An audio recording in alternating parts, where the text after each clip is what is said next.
Hello and welcome to Deep Thought Shallow Plots. My name's Erika, and I really like to watch horror movies.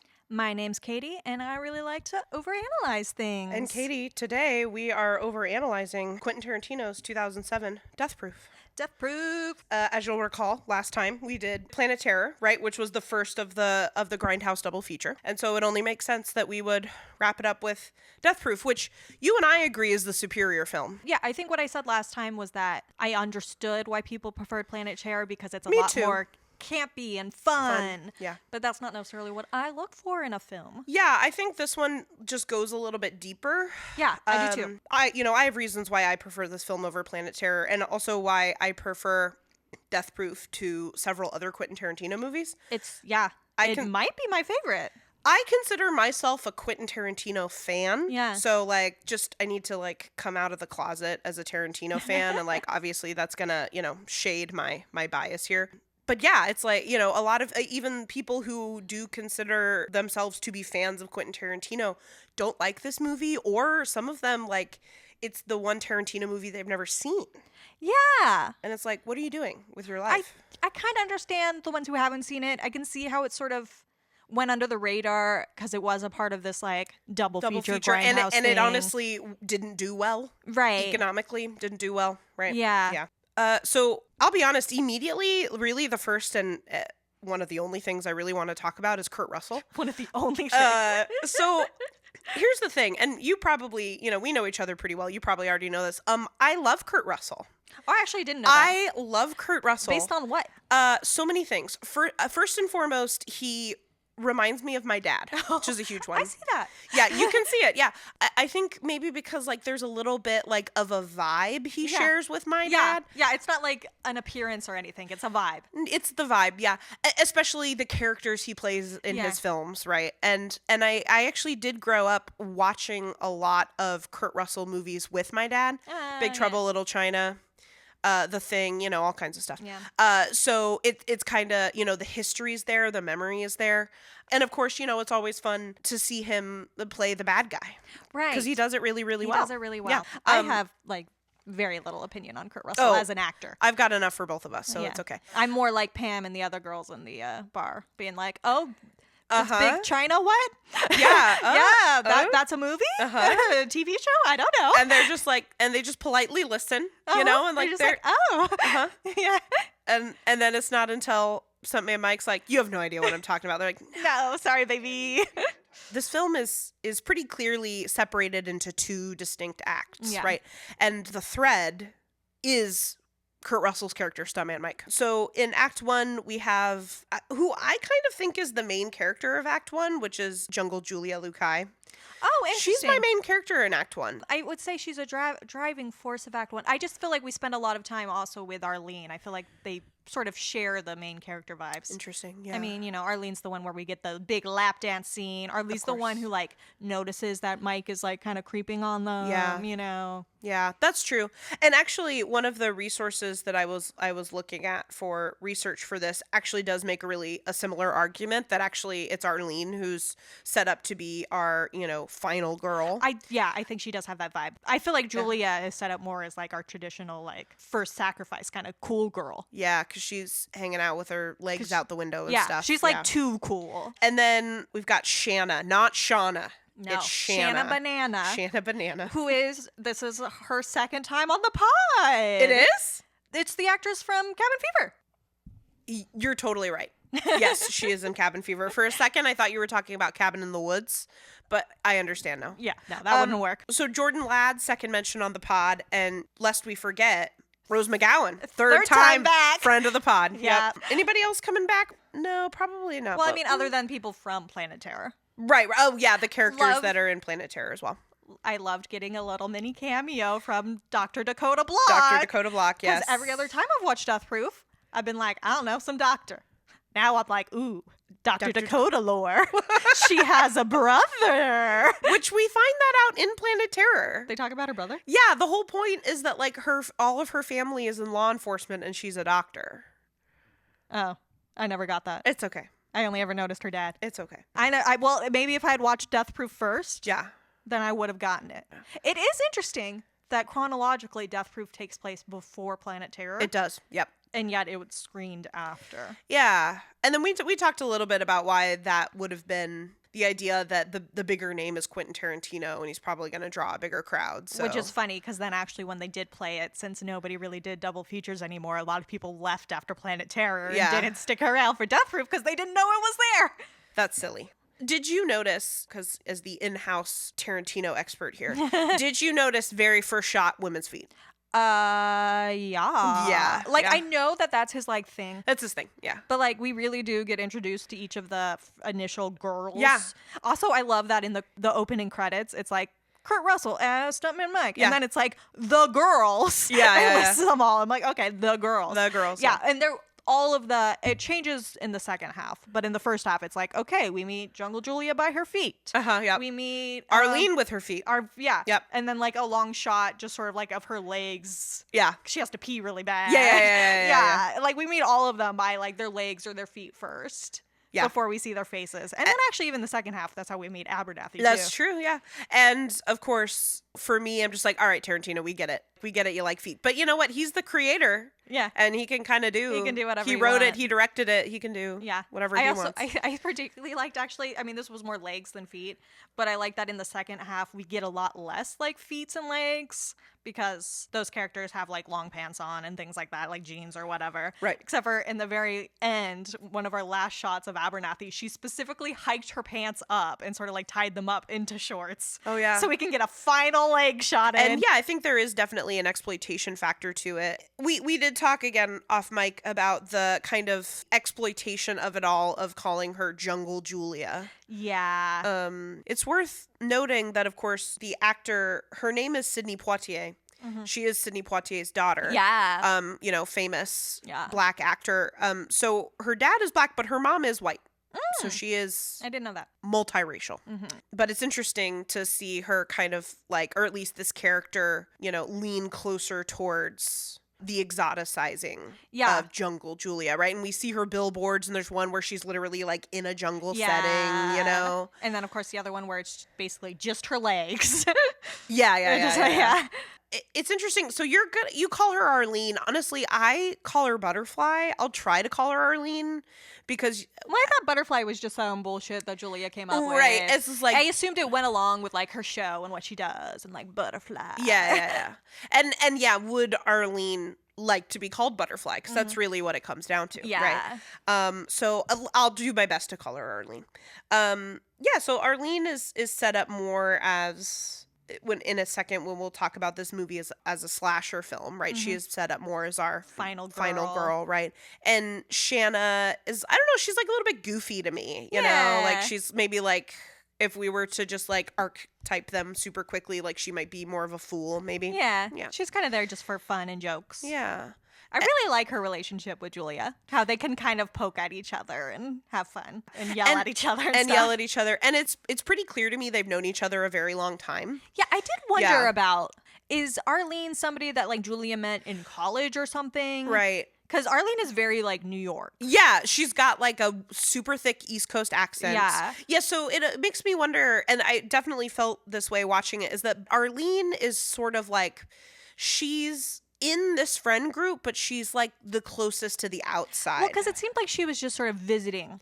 She's visiting. Now. Yeah. Yeah. So I got the sense that she knew Julia from somewhere else. Like maybe they went to college together on the East Coast or something. And she might know. Or maybe they in Hollywood, because apparently Julia spent some time in LA. But also Shanna and Arlene are driving to Julia's house together. So like they know each other. They know each other too to an extent. But it seems like not in the same way that Shanna and Julia know each other. Yeah. So like they maybe grew up together. And then of course once Pam gets involved, it's like, oh, these people have history. Yeah, because Pam's like, I knew her in elementary school. Yeah.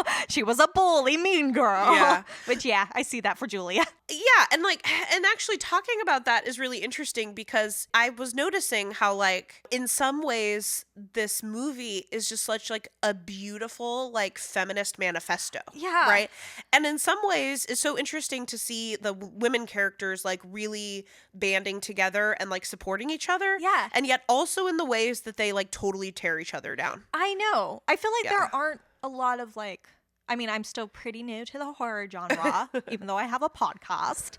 I feel like I can't think of a lot of horror movies where we get to just see women hanging out together, just being women and having a discussion with other women without like the male perspective. Yeah. Although it's interesting because again, this was written and directed by Quentin Tarantino. And we have kind of lurking over this the fact that we know pretty early on that Stuntman Mike is watching them. Yeah. So there is this kind of voyeuristic like, and yes, they're not really doing this all for the male gaze, but it doesn't matter. They have the male gaze upon them anyway. There. Yeah. And that's true because it's also a movie written and directed by a man. Yeah, and it's interesting because like we get to see in both acts, the beginning of both acts of this film, we see Stuntman Mike kind of driving around like being a voyeur, right? Yeah. And it's interesting because Arlene is the one who notices, right? She notices his car at Guero's, the Mexican restaurant before. And notices it again at the bar, right? And he tries to play it off as like a coincidence or like. Yeah, well, and I've never been to Austin, Texas, but I've heard good things. Okay. And I've also heard that it is very small. Yeah. Like I've heard that that's accurate. I mean, yeah, it's not too hard to believe that's, you would get dinner there and then you'd go to a bar a little bit further away and there you are. Yeah, and he does play it off as a coincidence. And honestly, to me, Stuntman Mike gets the best jokes in this film when, like, Arlene is pretty obviously, like, scared of him, right? And he does ask, like, are you scared of me? And she's like, yeah. And he's like, is it my scar? Mm-hmm. Which he says he got cutting himself shaving earlier on in the film. And she's like, no, it's your car, which is astute, right? Like, right. And he plays off, like, yeah, it's my mom's car. Yeah. And just like these jokes to like make him seem less threatening. Yeah, just to make him seem harmless, just right? Like some guy. He's like, because he's not consuming alcohol. He's drinking like seltzer water and a virgin pina colada, which is just so easy to dismiss. Going like to town on a like grande nacho platter. Yeah. And he makes himself seem very harmless, and like, oh, he's just gonna give this girl a ride home. He's like a gentleman, whatever. Yeah. I do want to go back though to what you said about how these women like support each other, but also tear each other apart. Yeah. First on them supporting each other, I do like that when we get Arlene when she does cave and give Stuntman Mike the lap dance that he wins. Yeah. With the exception of I think one other guy kind of behind the bar. It's all women. Who are just like, yeah. And they are like watching. They're not just like doing their own thing. They're like, no, I want to see Pam's this. like right there next to it, like clapping her hands, get it, Arlene. Yeah. So can we talk about the lap dance scene? Yeah. Let's just talk about it. So I was very curious as to why she does it. Because she makes it very clear. She's just like, you scare me, right? It's not your scar, it's your car, right? Yeah. But then is it the kind of egging on and like that's fine, you don't have to, but like, just so you know, you're going in my book as chicken shit. And she like, is that like, how very dare you? Well, I think one of the sort of motivators in this film is like fragile, easily bruised egos. Right. And I think you can see it really clearly with Stuntman Mike. He plays on it. Yeah, he plays on it. He does kind of call her out, and he's just like, you probably thought that people were going to be bugging you all night, and no one's bugged you once, you know? He specifically says there are few things as fetching as a bruised ego on a beautiful woman or something like that. Yeah. So yeah, I think he's doing part of his harmless thing. Yeah. Is that he does the classic pickup artist negging. Yeah. And to me, it's fascinating that he does this to Arlene and it works because literally the minute we meet Arlene and she's talking about hanging out with Nate, I wrote down, God bless Arlene and her firm boundaries. I know. Yeah. Queen of protecting her boundaries, setting those boundaries, being fierce about it. Yeah. Like, we're going to make out, and then you're going to go home. Right. Yeah. And hearing the kind of, the way she tells the story of Nate kind of like pushing against it a little bit. And she's like, nope. I know what you're going to say. It's like, we can just go to sleep together. We don't have to do anything. No, you're getting out of my house. Yeah. But I think, because she is very good at setting her boundaries, but she also, because her friends also push her at things too, like Julia's whole thing where she's like, I was on the radio, I made this whole deal, I was like, if anybody comes up to you and calls you butterfly and recites this poem, buys you a drink and recites this poem, then you have to give them a lap dance. And Arlene's like, I'm not gonna fucking do that, are you fucking kidding me? And Julia's basically like, well, you don't have to. though somebody cute might come up and you might want to do it, but you don't have to. Yeah. It's just that everybody in Austin, Texas will know that you're super a coward. Yeah. You know? So, like, I think it was already playing in Arlene's head because Yeah. that's also how Julia gets on her. I think that is a weakness that Arlene has where she wants to be the cool girl. She wants to be She tough. wants to, you know, she wants to be tough and go Yeah. along with it. She doesn't want to seem chicken shit. Yeah. Even if that means breaking her boundaries and going outside of her comfort zone. Even in a town where she does not live. And I think it's interesting, I mean, just to briefly touch on the second act, I think Abby has a similar flaw because she talks about how she always feels like she gets left out of things because she's like not going to be allowed to go ride in the Charger with them. Yeah. And I just feel like that's kind of like similar in a way of like everybody in this film wants to be like courageous and like ballsy and like cool, and they don't like it when that gets challenged, which is the same for Mike. Like he wants people to think he's like really cool and hot shit.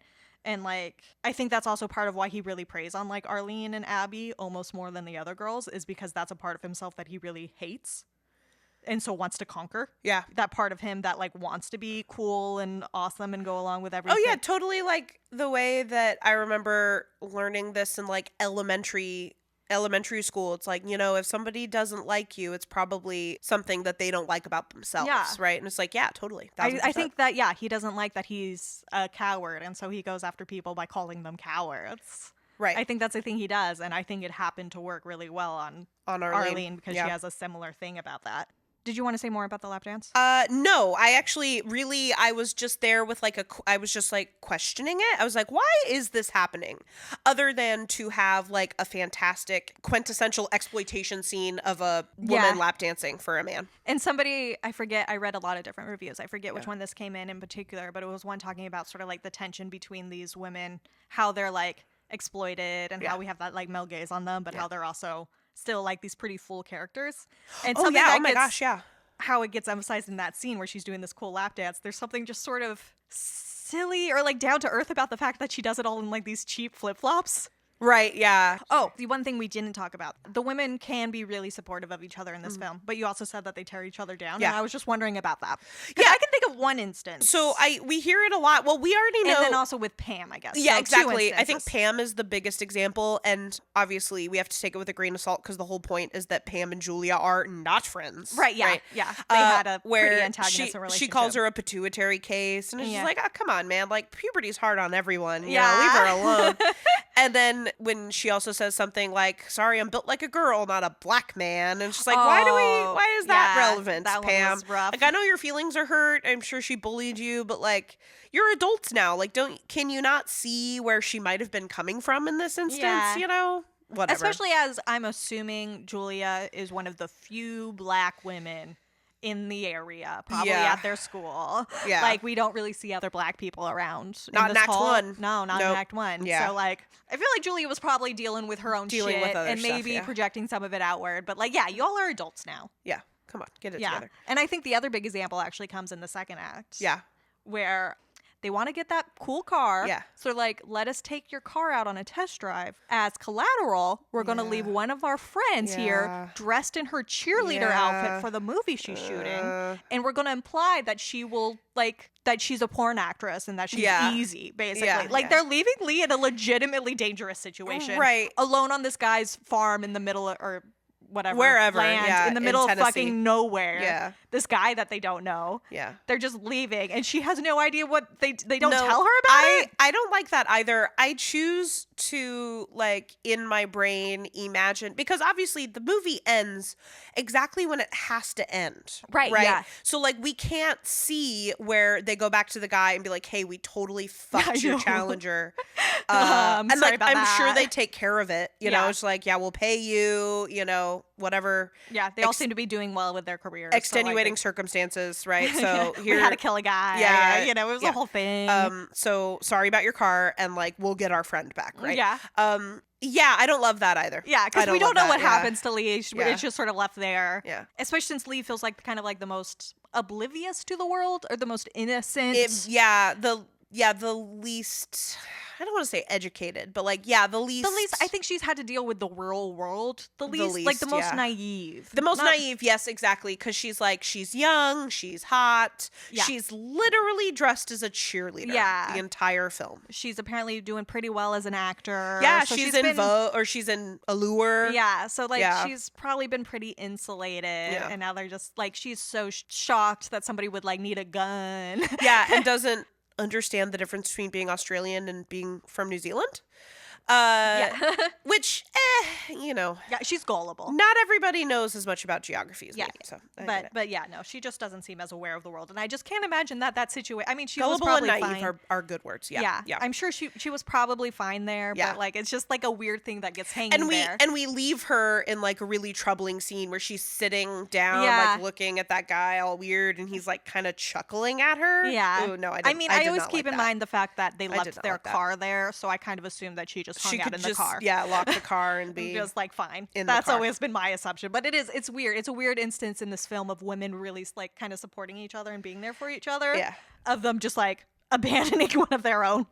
Yeah. And then I think also in Act 2 when they finally pick up Zoe from the airport and they're driving around and they're talking, just shooting the shit. Yeah. And they're kind of on Abernathy again for like, how dare she have boundaries, you know? Oh yeah. And like the way things are going with her and the director Cecil, you know, and they're like, well, you're not having sex with him because you're not doing him these sexual favors. Like, of course he's gonna have sex with somebody else on your birthday after giving you a present and eating a piece of your cake, right? Yeah. And it's just like, yeah, no, they really aren't. They really don't see it from her side. And Abby is even like, how are you not on my side? Fuck you and your little high five. Yeah, totally. Yeah. Yeah, and I totally understand that. Yeah. And then back in Act 1, I do love how Shanna is talking with Julia because they're going out to Lake LBJ, right? The whole point is they're supposed to go out to the lake house and hang out, right?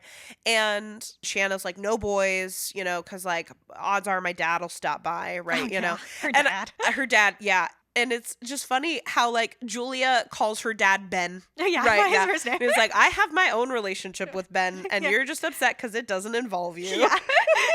I love it. She's like, yeah, I'm an adult woman. I call him by his first name. I'm not a child, and that's his name. Yeah. Well, and actually, Shanna's dad is a really great example of how really immediately, like, as soon as possible in Act 1, all of the men in this film are set up as really predatory or very capable of coercion and threat, right? Yeah. So, like, we hear the story Arlene tells about Nate not respecting, like, okay, I'm done, we're done, you need to go home, and him kind of pushing back on that, right? The way that Shanna describes her dad is, like, is creepy. Yeah, I mean, and the way that I think we're supposed to think is kind of like, oh, just some harmless old guy. Yeah. I think kind of similar how we're supposed to read how Mike wants people to read him as like, okay, he's a bit of a lech, but he's old and he's harmless when it comes down to it. He'll just like look at you and say things, and but he's he a won't little do out of anything. time, you know. Yeah, like he has that vibe too, where it's like, my dad might show up because we'll all be in our bikinis, and he'll just, you know, decide he needs to like fix the porch or something, make sure we don't need anything. So just to like hang out all these hot girls, but he won't do anything. And then of course we see stuntman Mike like stalking and, you know, and keeping an eye on them and following them around. And then also the bartender Warren, played by Quentin Tarantino, right? They're partying. So are they partying because of like Julia's success? Is that why they're out hanging around? I was wondering if it was that, and if it was also partially because Arlene was in town. Yeah, because so it seemed like she was visiting. It's a special occasion we're celebrating, right? Yeah. And so Warren sends them shots and like makes them do it. Yeah, he was like, right? It was like, if Warren sends shots, you gotta do it. And it's like this weird, like bright green substance. I wouldn't take that. Heck no. But like, it does kind of seem like they have a relationship with Warren. They know Warren, but like still they like make him do it. Doesn't he do one too? He does. Okay, that makes me feel a little better. Yes, because it does seem like it's coming from kind of a friendly place, but from a friendly place of like, well, because I'm your friend, I can get away with pushing some boundaries. Sometimes. You know, that he like, he uses that to his advantage. And they've already been drinking for a while, right? Yeah. And I think he uses his position as like a boss to his advantage too, where sometimes he's like a little weird with his employees. Yeah, I think he like has one of his like bartenders like sit on his lap for or something. A second. No, and I'm like, no. And then, of course, obviously, like the big one is Dove, played by Eli Roth, and Omar. They're the ones talking at the bar. Okay, yeah, like figuring out, okay, how can we get the girls drunk enough that we can go to the lake house too? Yeah, when they've already said it's a no boys allowed affair. No boys allowed, yeah. That like Shanna's dad doesn't like guys in his cabin. Yeah. Like they've already made it clear that this is like a no boys thing. Girls weekend. Yeah. Yeah. Like they've made it very clear that like, hey, we're gonna hang out with you beforehand. Yeah. We're gonna like drink and like, hey, we'll even make out in the car for a while. Yeah. Like, and then we're gonna fun. go to the lake. And then this is what we're gonna do. And obviously, like if you just listen to the dialogue in that scene, it's like really aggressive. It is. Like I think they call the girls like fucking bitches. Yeah. And like talking about like getting shots down their throats, like really aggressive language. And it's like, Eli Roth, no, why? No. Like, I know that the character was written this way, but no. They're talking at the bar, like, how do they get them drunk enough so that, like, no guys at the lake house turns into a couple guys at the lake house so that they can have sex. Yeah. Right. And then, of course, they're even more rude. They remind me of like my 9th grade students, like they're very childish. Yeah, really childish, like making fun of the way stuntman Mike is eating nachos. Yeah. And it's like, he's minding his own business. Yes, he is technically the villain, but like right now Not he's at this minding his own moment. business. Yeah. You mind your business too. Yeah. You and know? it's like, even if you knew he was the villain, it's like, well, he's not a villain because of the way that he eats nachos. Yeah. People eat nachos are like a notoriously messy food. Yes. I don't know how you want somebody to eat nachos like a dainty little like what did you want from him? Yeah, exactly. Yeah. Or I don't know. I know. And it is a weird juxtaposition where we're in this position of sort of being like on stuntman Mike's side, even though at this point we already know that he's a creep too. All the guys in this movie are creeps. Yeah. But at that point it's like, well, low blow. Don't make fun of him. Leave him alone. Yeah, seriously. Also, can I just say what nostalgia it was for me to watch this movie that takes place in a time and in a state where recreational marijuana is illegal. And they're talking about the pain in the ass of finding marijuana. And it's funny because Shanna and Butterfly, Arlene, are like, well, we'll pay, like, we'll help pay. And Julia's like, it's not about the money. It's the pain in the ass of scoring. And I was like, man, 16-year-old Erika feels this so deeply, like such a personal level. And I love that the person, they're like trying to problem solve, like who's got weed. Lana Frank's got weed. Lana Frank. And to me, I don't know why, but I read Lana Frank as a lesbian. Oh. I just do. Well, no, I told you before, I was confused. I thought maybe she was in a relationship with the bartender, Warren, Quentin Tarantino's character, because when she shows up in the background, we see them kiss. Yeah. But I guess you're reading that as more as like a, whatever, it's Warren. Yeah, it's Warren. He kisses people. Lana Frank's got the weed, yeah. I thought she was like the cool wife of the bartender who shows up sometimes with drugs. With weed, yeah. Maybe, I don't know. Yeah. I just and like that they had maybe like a chill open thing. Yeah. That was my vibe. Maybe, yeah. I don't know. Lana is just like, she's so like alt, she's got like just because she has short hair, the makeup and the piercings and the leather jacket and she's got like a lot of studs happening as well. And I don't know. And it's just like, she's as per usual, the lesbians got the weed hookup. Good job, Lana. Definitely all the guys in the first half like suck. There's like not a good guy in the group. Even actually we get in sort of like a transitional period between the two halves. We get a brief conversation with like a sheriff who is also in Planet Terror. Yeah, that's Dr. Dakota Block's dad. Yep. The only reason he matters to me. Yep. And even he's kind of he's like, I'm pretty sure this guy killed these women with his car on purpose. He gets it like to a T. 100%. He's so right. Yeah. But he's like, but getting all the evidence for that would be really hard, and instead I could go watch NASCAR. Yeah. So I think I'll just go watch NASCAR. Well, and I think he says something like, if he does it again, it won't be in the state of Texas. Yeah, he's like, I'll protect my ladies. Yeah. I'm not going to worry about other ladies in other countries. Yeah. States, rather. Yeah. And it's just like, okay, douchebag. Yeah. Ugh. Isn't that your job? Yeah. Isn't that your job? Yeah. I don't know. No, and it's weird. I don't think we have. There are so few men in the second half. There's really just Stuntman Mike and the creep that they get the car from. Yeah. Who isn't too outwardly creepy. Like his creepiness isn't. Oh, he is racist right at the beginning. Yeah. He calls Kim a colored girl. Yeah. And Abby has to be like, she is The woman of color. Yes, she is a woman of color. Sitting there also as a woman of color, having to be like, oh. But in general, yeah, I think there's just like an interesting tension here where it's like all of the guys in the movie suck. They suck. They suck so hard. And Except one thing I do really like is when, Arlene is out on the deck by herself and it's pouring rain, right? Yeah. And then Nate comes out and he was like, hey, I was thinking we could make out in my car, right? Yeah. And she was like, are you kidding? It's like, what does she say? It's like, nah, I'm out there, like, I don't know, which is a weird reference, but okay. Yeah.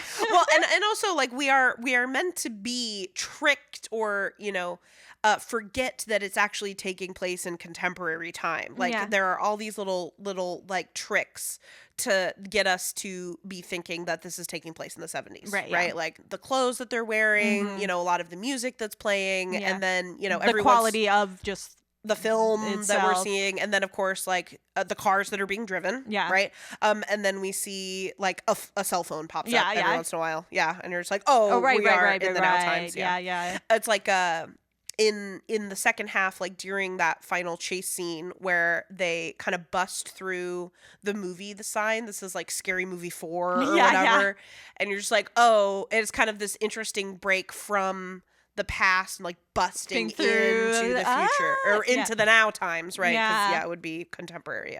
But I just really love the way he tells Arlene that he wants to make out, and he's like, I want to make out. I don't know. I thought it was pretty cute. And she's like, don't you whine at me, boy. Yeah, but like she sets. Yeah, she's like, here's what's gonna happen. You're gonna make sure my hair doesn't get wet because it's pouring down rain. She's like, we get 6 minutes. Yeah, and when it's done, you will not whine at me. Yeah, and he's like, no, I won't. She's like, you better not. He seems to have done okay. Yeah, we don't really see it, but we don't hear about it after satisfied. that. Yeah, and then of course, also, I think it's worth noting because it's one of the big parallels between the two groups of girls in both acts is Butterfly kind of getting ghosted by Christian Simonson.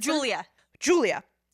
Like into this guy, Christian Simonson. We don't ever see him. We just hear about him, right?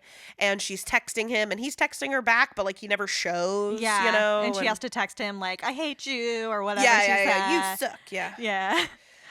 Which of course, does parallel what's happening with Abby. Right. And the director, Cecil. It's like, we're like kind of hanging out, like things are kind of developing into a relationship for us, but like this guy is not really being open with the communication, and then it's like, that does happen.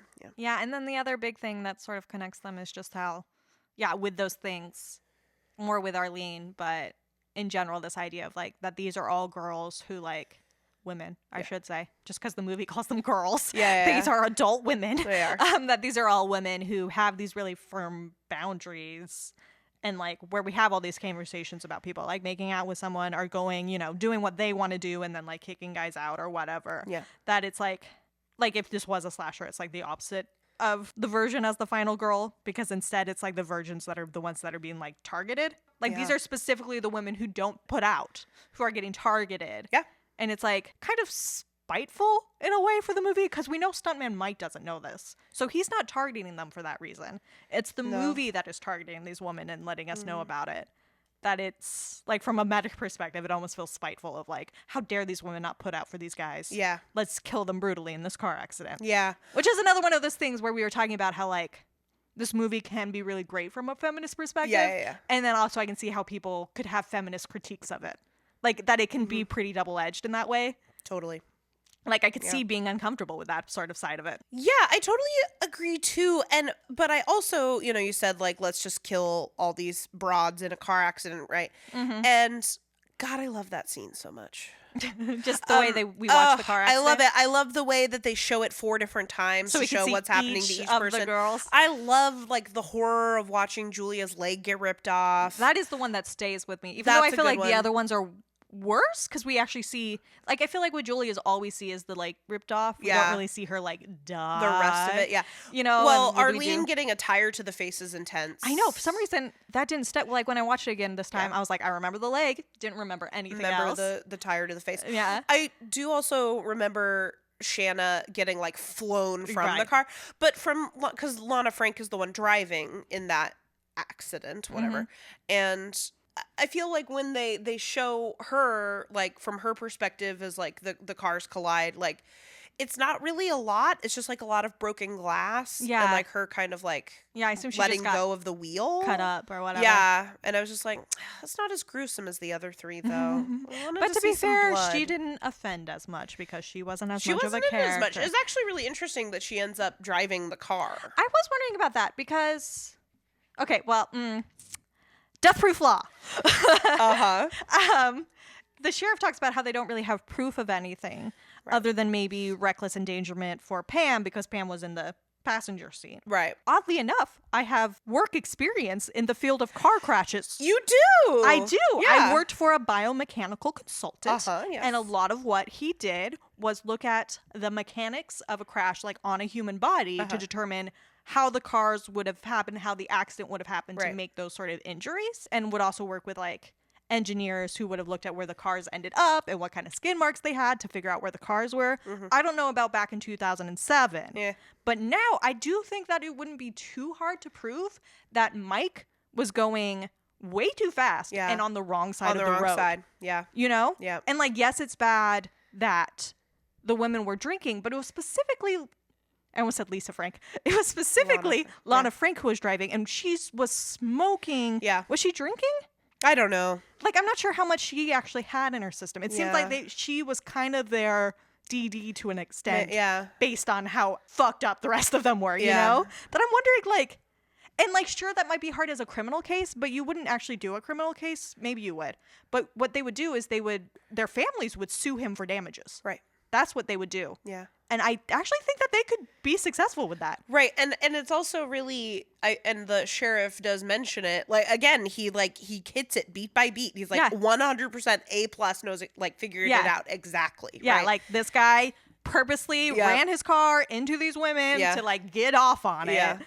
And how insane the juxtaposition of these four women, like, completely, like, literally ripped apart. Yeah. Like, died on impact. And then, like, what were Stuntman's Mike injuries? He had, like, a collarbone fracture.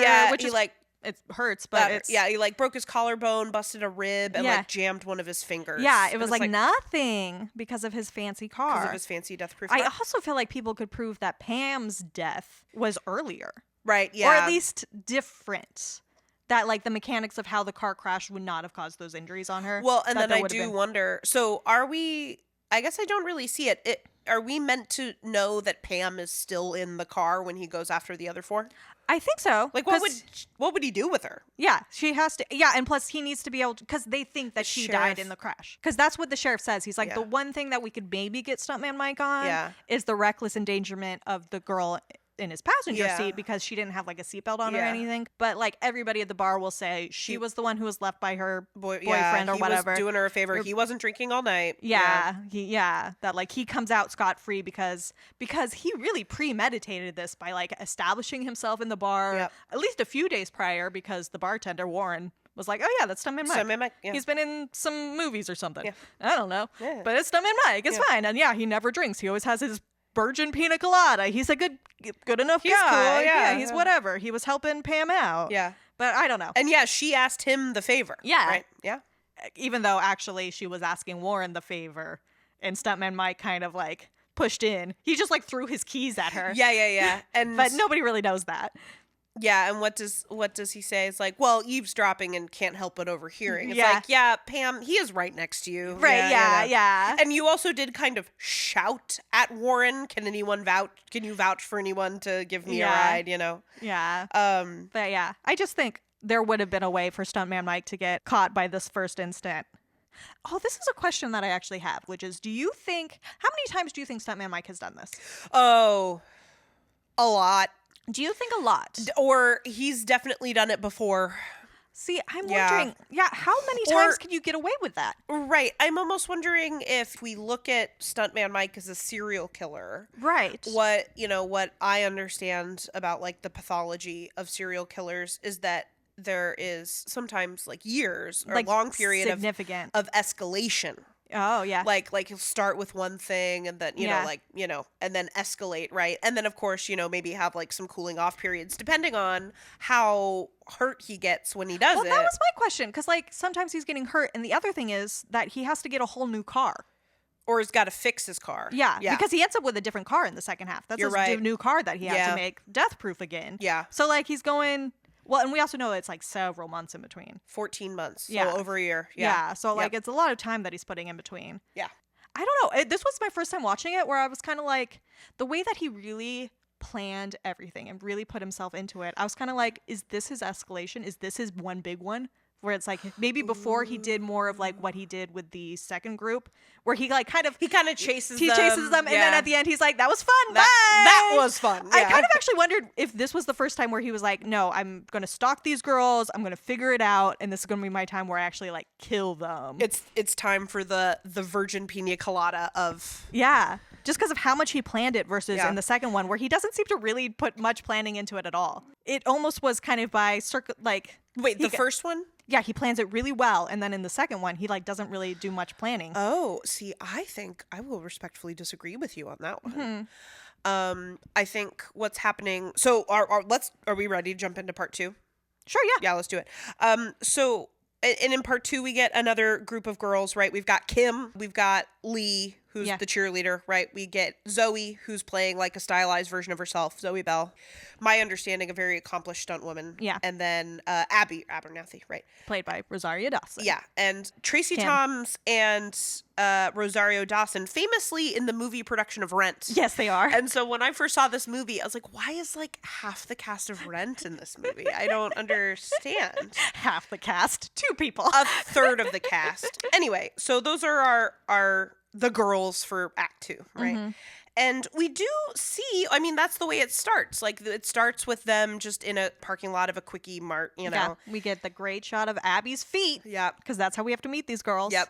I did appreciate that the other women we meet, face first. That's true. We really do. Yeah. Yeah. So they're in the parking lot of the Quickie Mart, right? And Kim is going in and grabbing some stuff before they go get Zoe from the airport, right? Yeah. And Lee has her headphones in and is singing very loudly. yeah. Oh, she's also singing the song "Baby It's You," which is one of the songs that is played on the jukebox during Act 1. Yeah. I never caught that. So we get that echo, right? The parallel again. Yeah. And then, of course, the interesting thing is that it shifts into black and white for several minutes. Yeah, right? it does. Which, I assumed was another one of those things of like, oh, the film got messed up here or Right. whatever. I actually got to learn a little bit more about that. Oh, really? Yeah. Are you familiar with the idea of the casting couch? Yes, I am. Yeah.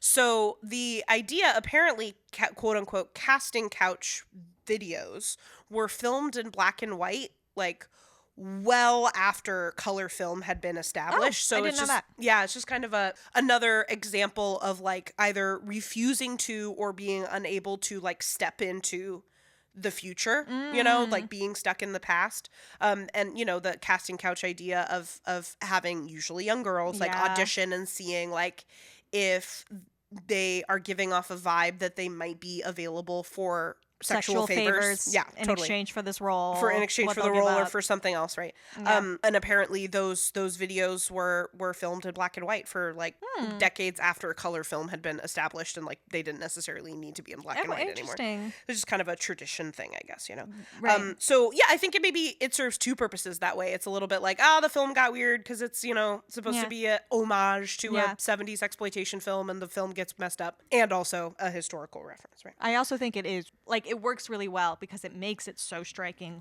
when the color does come back on. Right. Because the first thing we see is the really bright yellow car, and then it's kind of standing off to the side. Lee in her really bright yellow cheerleader cheerleading outfit, to the point where it's like the moment right after Abby is sort of clocks that Stuntman Mike was sort of watching them. It's yeah. like the first time where she's kind of like, oh, that guy's maybe being creepy. Yeah. Maybe he didn't just accidentally touch my foot. Yeah, Maybe yeah. he was actually being creepy on me. Yeah. Like, she clocks it, but immediately we get the color back and it's all this bright yellow that it almost, like, instantly makes you forget that she was, like, noticing that, like, it sort of, like, makes you be like, wait, what was I thinking about? Right, yeah. It sort of, like, I takes just you got distracted. Yeah, because it was, like, all these bright colors and I was like, oh my God. And, like, it just also is another instance of these women or sexual arousal or whatever being related to cars, because this first shot in color that we get is the yellow car with the black stripes, and then the cheerleader outfit that's the same yellow with the black stripes on the skirt. It's just like, oh, these are the same. Yeah, they're What's the same. that mean? Yeah. What's that about? Yeah.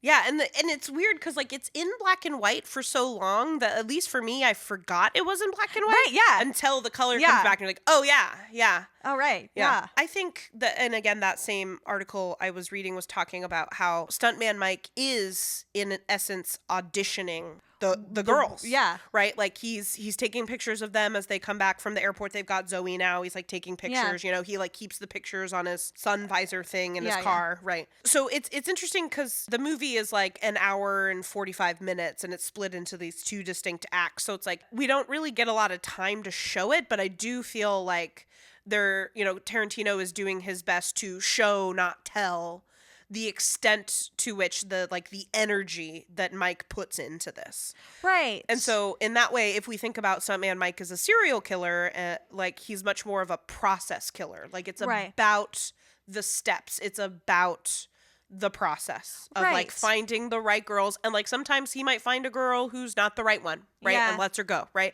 And like finding the right ones and like having that hard work pay off and like the delayed gratification of it. Yeah.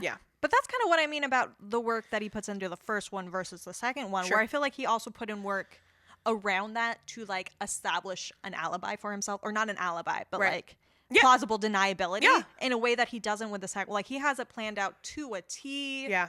Making sure the women don't even know that he's coming at them with his car because he has the lights off until the very last second he turns the lights on. So that way, you know, if somebody is looking at his car, they'll be like, well, he had his lights on. And there's no reason why the girls, I do wonder what I wonder what he does get out of it, because the sheriff thinks that like there's something sexual about it. Right. Which is weird because like Stuntman Mike is so like without sexuality for a lot of the film, and I'm not sure if the vehicular manslaughter is like there is a sexual aspect for him. Maybe. I think there absolutely is. You think so? Okay. Yeah. Well, apparently there was actually an original scene where after that first murder, they sort of suggest that he's not unconscious yet. He's just like in his car injured. Yeah. And he's like jacking off.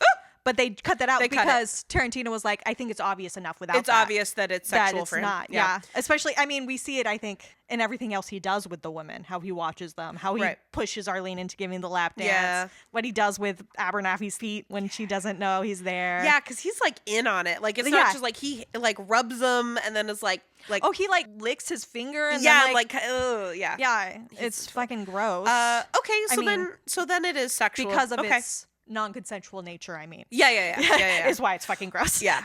Don't want to like get on people who are like into feet, like whatever. Oh yeah, the fact that like I can imagine these women have had an exhausting couple of days, and like they're about to go pick up their friend from the airport and like have a few days off. And they're like enjoying it. Yeah. And so like she's probably exhausted. What does she say? Like she says, I'm exhausted, I'm like still a little drunk and hungover. Right. And so it's like, so she's having a rough day. Like she wants to go to the hotel and sleep and she can't right now. So like, so what does she have? She's got the back seat of a car where she can stretch out her legs and reasonably expect no one to bother her and try to fucking kill her or be like voyeuristic. But that's the thing.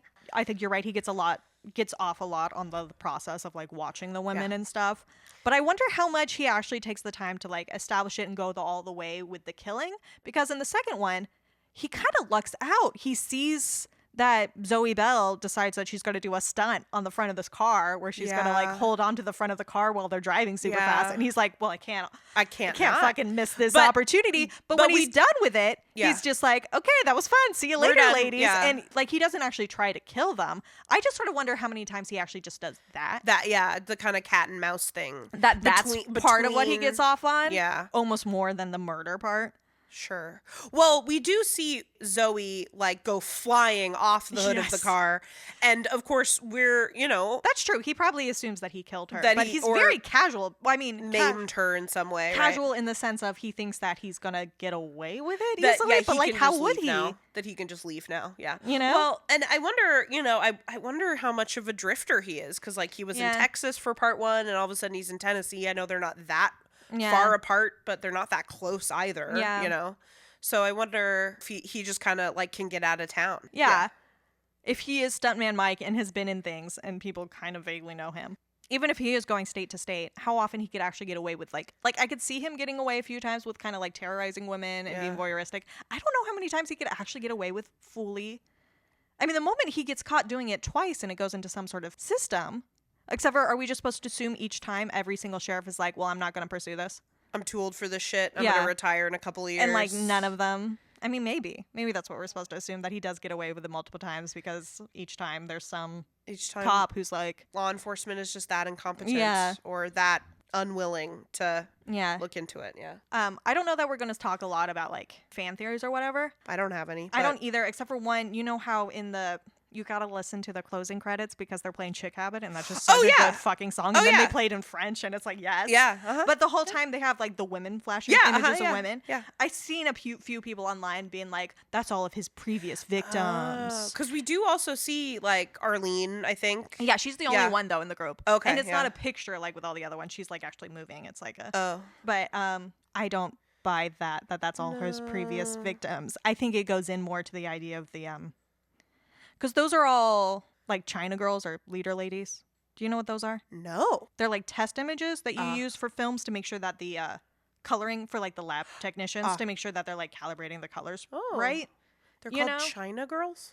Yes. I looked into that because I was like, racism? What? Yeah. Apparently it's because... Speak on that. Yeah. There were like some different theories. One of them was that like often they would wear like Chinese style shirts because they'd have a lot of different like bright colors on them. You know what I mean? Okay. Or before they used like actual women, they would use like porcelain mannequins. A China doll. A porcelain mannequin. So it was more because of that. Okay. But I did see there's the Chicago Film Society has a leader lady project where they just get all of these different like China girls or leader ladies and save their images. A lot of them are just like different lab technicians who they just put in some bright clothes and used as their like whatever. But there was this quote that they had that was, whatever you call them, their presence on the film, secretly sharing space with Hollywood starlets, is a fleeting visual document of the film industry's vast off-screen labor pool. They remind us that every film made on film stock has a physical history, that each print we encounter in the projection booth or projected onto the screen from the audience or reproduced digitally on a laptop screen passed through the hands of lab workers and technicians before it came to us. Yeah.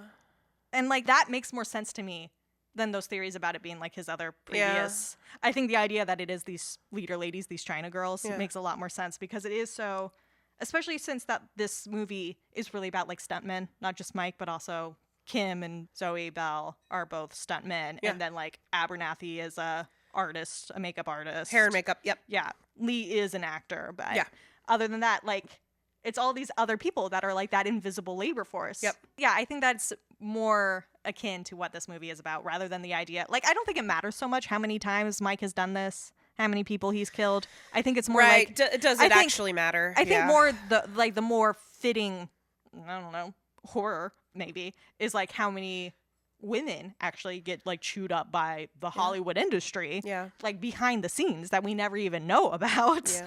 And that this movie is sort of making them visible as like the stars for once in like this interesting way. And that comes up with the China girls too, where they're like, they're important in our credits. But also the idea of like the grindhouse film as like this physical thing that people are passing through. Yeah. In the same way that like these technicians are doing that. I did have another question from our previous conversation about like what all of this does for stuntman Mike. Okay. I'm just wondering because remember when she's like, when he finally gives Pam a ride home, right? And it's like, are you going left or right? You know, and she says left or right, whatever he says. And he's just like, well, that's too bad. Yeah. Right? And like the way he says like, well, if you were going left, whichever direction. Yeah. You know, it'd be a while before you started getting scared, but I guess you're going to have to start getting scared now. But like, what does the fear do for him? Because, like, it almost kind of seemed like he kind of wanted to wait for her to get scared. Yeah. Like, for things to seem normal for as long as possible. Yeah. Until immediately they weren't. That is an interesting... Because he does like to, like you said, he likes the process and he likes to kind of draw things out. Yeah. And I think he likes to be seen in a certain way. Yeah. And he has this very, like... outward persona that he puts on that's like different than his actual persona. Yeah. Even the fact that he's like not drinking isn't really who he is, because we see him drink in the second half. That's true. He's got like, the booze yeah. to and put on his wound. And he takes a sip for it. So like Yeah. we know that these are things that he's putting on Yeah. as like his character. And I think like part of it is just that he wasn't ready to give up that character yet. Yeah. But at the same time, he's like aware of it slipping through, and he kind of, I think it is kind of a cat and mouse thing where he wants to see at what point they will catch on, and he kind of wants them to catch on their own. Like he wants to do that play. Like I think it kind of goes back to me with the part that you brought up before where Arlene's like, where he asks if Arlene's scared. Yeah. And he's like, is it because of my scar? Yeah. Because of course he's sort of thinking about it from his own perspective, and that's like a thing that he's sort of maybe self-conscious about. Probably very aware of. Yeah. You know, and it's like, she immediately is like, no, it has nothing to do with like your appearance. Yeah. With you, it's like your car and maybe, some other things. It's like the choices that he's making, not like his appearance, He also like related to that when Pam sees his car and is sort of like, wow, this is quite the car, because it's like black and it has like the skull or whatever on it. Bolts. It's like, it's pretty over the top. Yeah. And he says, I wanted it to be impressive. Scary tends to impress. So it's like, he has this play with like scaring people. Yeah. Where it's like less about scaring them and more about impressing them maybe. Like he was enjoying that Pam sort of like had this thought about him. Yeah. But was also going to enjoy her figuring out that was like kind of a facade and there was something else, and maybe like that big reveal was going to be really enticing for him, really tantalizing. And he does kind of trick her by saying, oh, this car is death proof. Yeah, right? And he then totally not does. until later he's like, that wasn't a lie. You just got to be in the driver's seat. Yeah. And like, what an interesting thought of like, this car is death proof as long as you're in the driver's seat. As long as like you're the one in control. Yes. You are safe. Right? Yeah. I mean, as a metaphor, I think that is poignant, and I think you have more to say about that. But I don't. As well, you said it like you had thoughts, but okay. No. Yeah. But as somebody who like I just said, worked with somebody who did a lot with car crashes, Yeah, sure. and like actually looked at a lot of images of car crashes for that God. job, that I think it's interesting, in America, because a lot of this movie is very like American car culture. Yeah. And when we talked last episode about how like the exploitation genre and the grindhouse tradition is pretty American. Yeah. I think our car culture is very particular, and something that's very particular about it that I kind of like hate as somebody who is a little bit terrified of cars is that part of what we do with our cars, like safety testing and things, we only test cars to see how safe they are from the inside. We don't actually think about cars from the outside in the way that they do in other countries. There's a reason why, like in Europe, you don't see these huge trucks.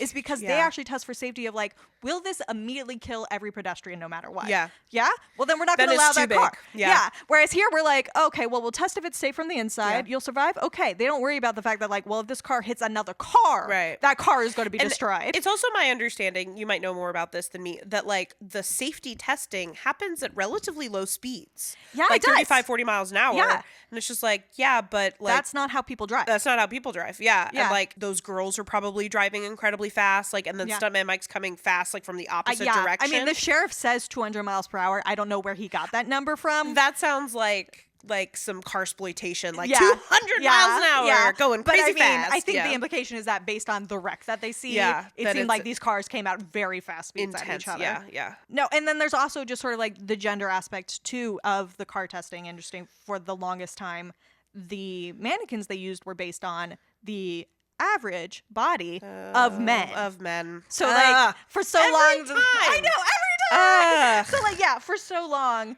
it was like all these cars were only safe for men, like the way that all these different things were set up were like for certain heights and things like that, So like this idea of this death-proof car where it's like it's safe if you're the one driving. It's also safe if you're the one who's like the guy who's in control. Yeah. It feels very true to like our actual car industry. And then he does, and he does also like, because, Pam sees the car and is like, oh, I don't know so much, and he does make her feel better by like, well, I can't sexually assault you. Oh yeah. In he this pulls car. that car. Yeah. Oh my God. And she's like, well, you're right. Yeah. And it's like, oh, that's your bar?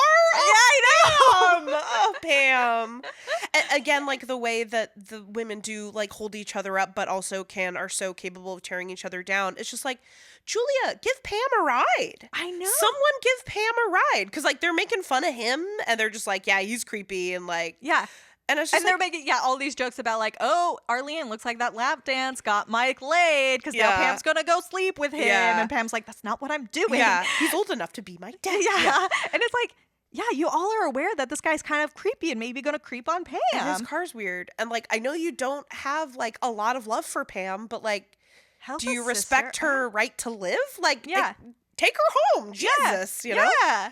Or call her a cab. Something. I know. And I think for me, my favorite part of this entire film is probably the scene where all 4 of those women are in the restaurant having that quintessential Tarantino conversation. Because I think really what Tarantino, for me, has to offer that other filmmakers can't offer as well as Tarantino can is just really great dialogue. He's known for it. It's really known for his dialogue. And so it's interesting to hear, the quintessential Tarantino, like it happens in Reservoir Dogs, right?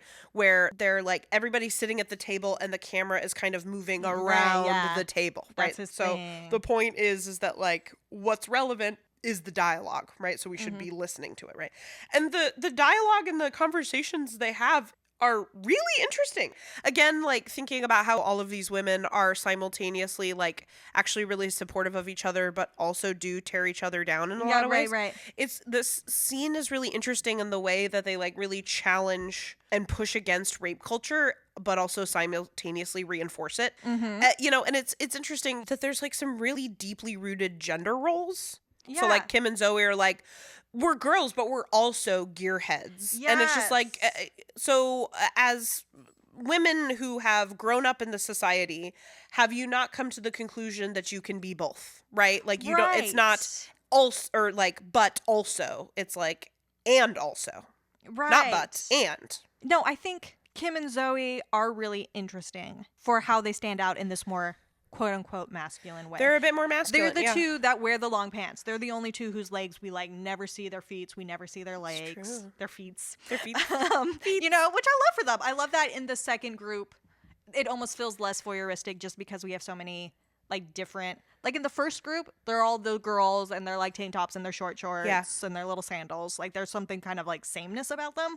Whereas in the second group, we have like one girl in her little skirt, another girl, in jeans, another girl in these kind of loose baggy pants, There's like more variety in how they can like express themselves. Yeah. But I think it's also the fact that it's these women who are not sexualized in the same way as the others is really interesting because it's like the most we get is like we get a little shot of Zoe's abs when she's on the front of the car. That's like the most voyeuristic we get for her. Yeah. And it's like, is that because they're more masculine? Right. They are so masculine. And it's interesting because I feel like a movie like this, this play and like reference to an exploitation film, especially like a women in prison film, like the sheer absence of men except for Stuntman Mike, you know? Yeah. And how, like, you would think that this is where somebody might put in, like, a lesbian subtext or text, right? Yeah. And it's so interesting when Zoe gets in the car and they start talking, like, Zoe is the one who, like, asks if anybody's getting any dick. Right? Yeah. It's just like, hey, let's talk about heterosexual sex. Right. Let's establish all of us as heterosexual women. No, that really was a part that stood out. Because I think you're right that the dialogue, for the most part, is, like, pretty good in this movie. Yeah. That is a thing that Tarantino is, like, pretty great at. Yeah. But, like, the one part that always stands out to me as just sort of, like, weird and uncomfortable is the part where they start to, where, like, Zoe and Kim are like, these guys and these guys, where it almost sounds so, like, so compulsory heterosexuality. Yeah.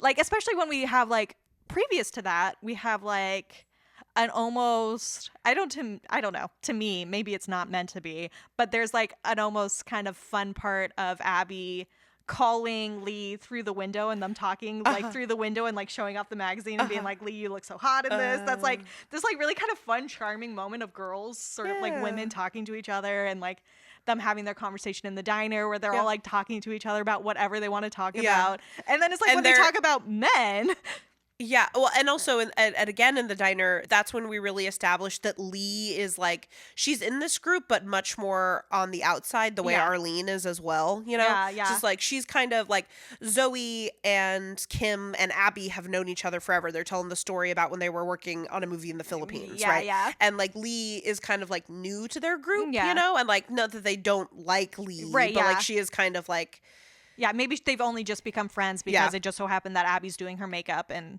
hair for this movie, you know? Like, it could be even a really recent friendship.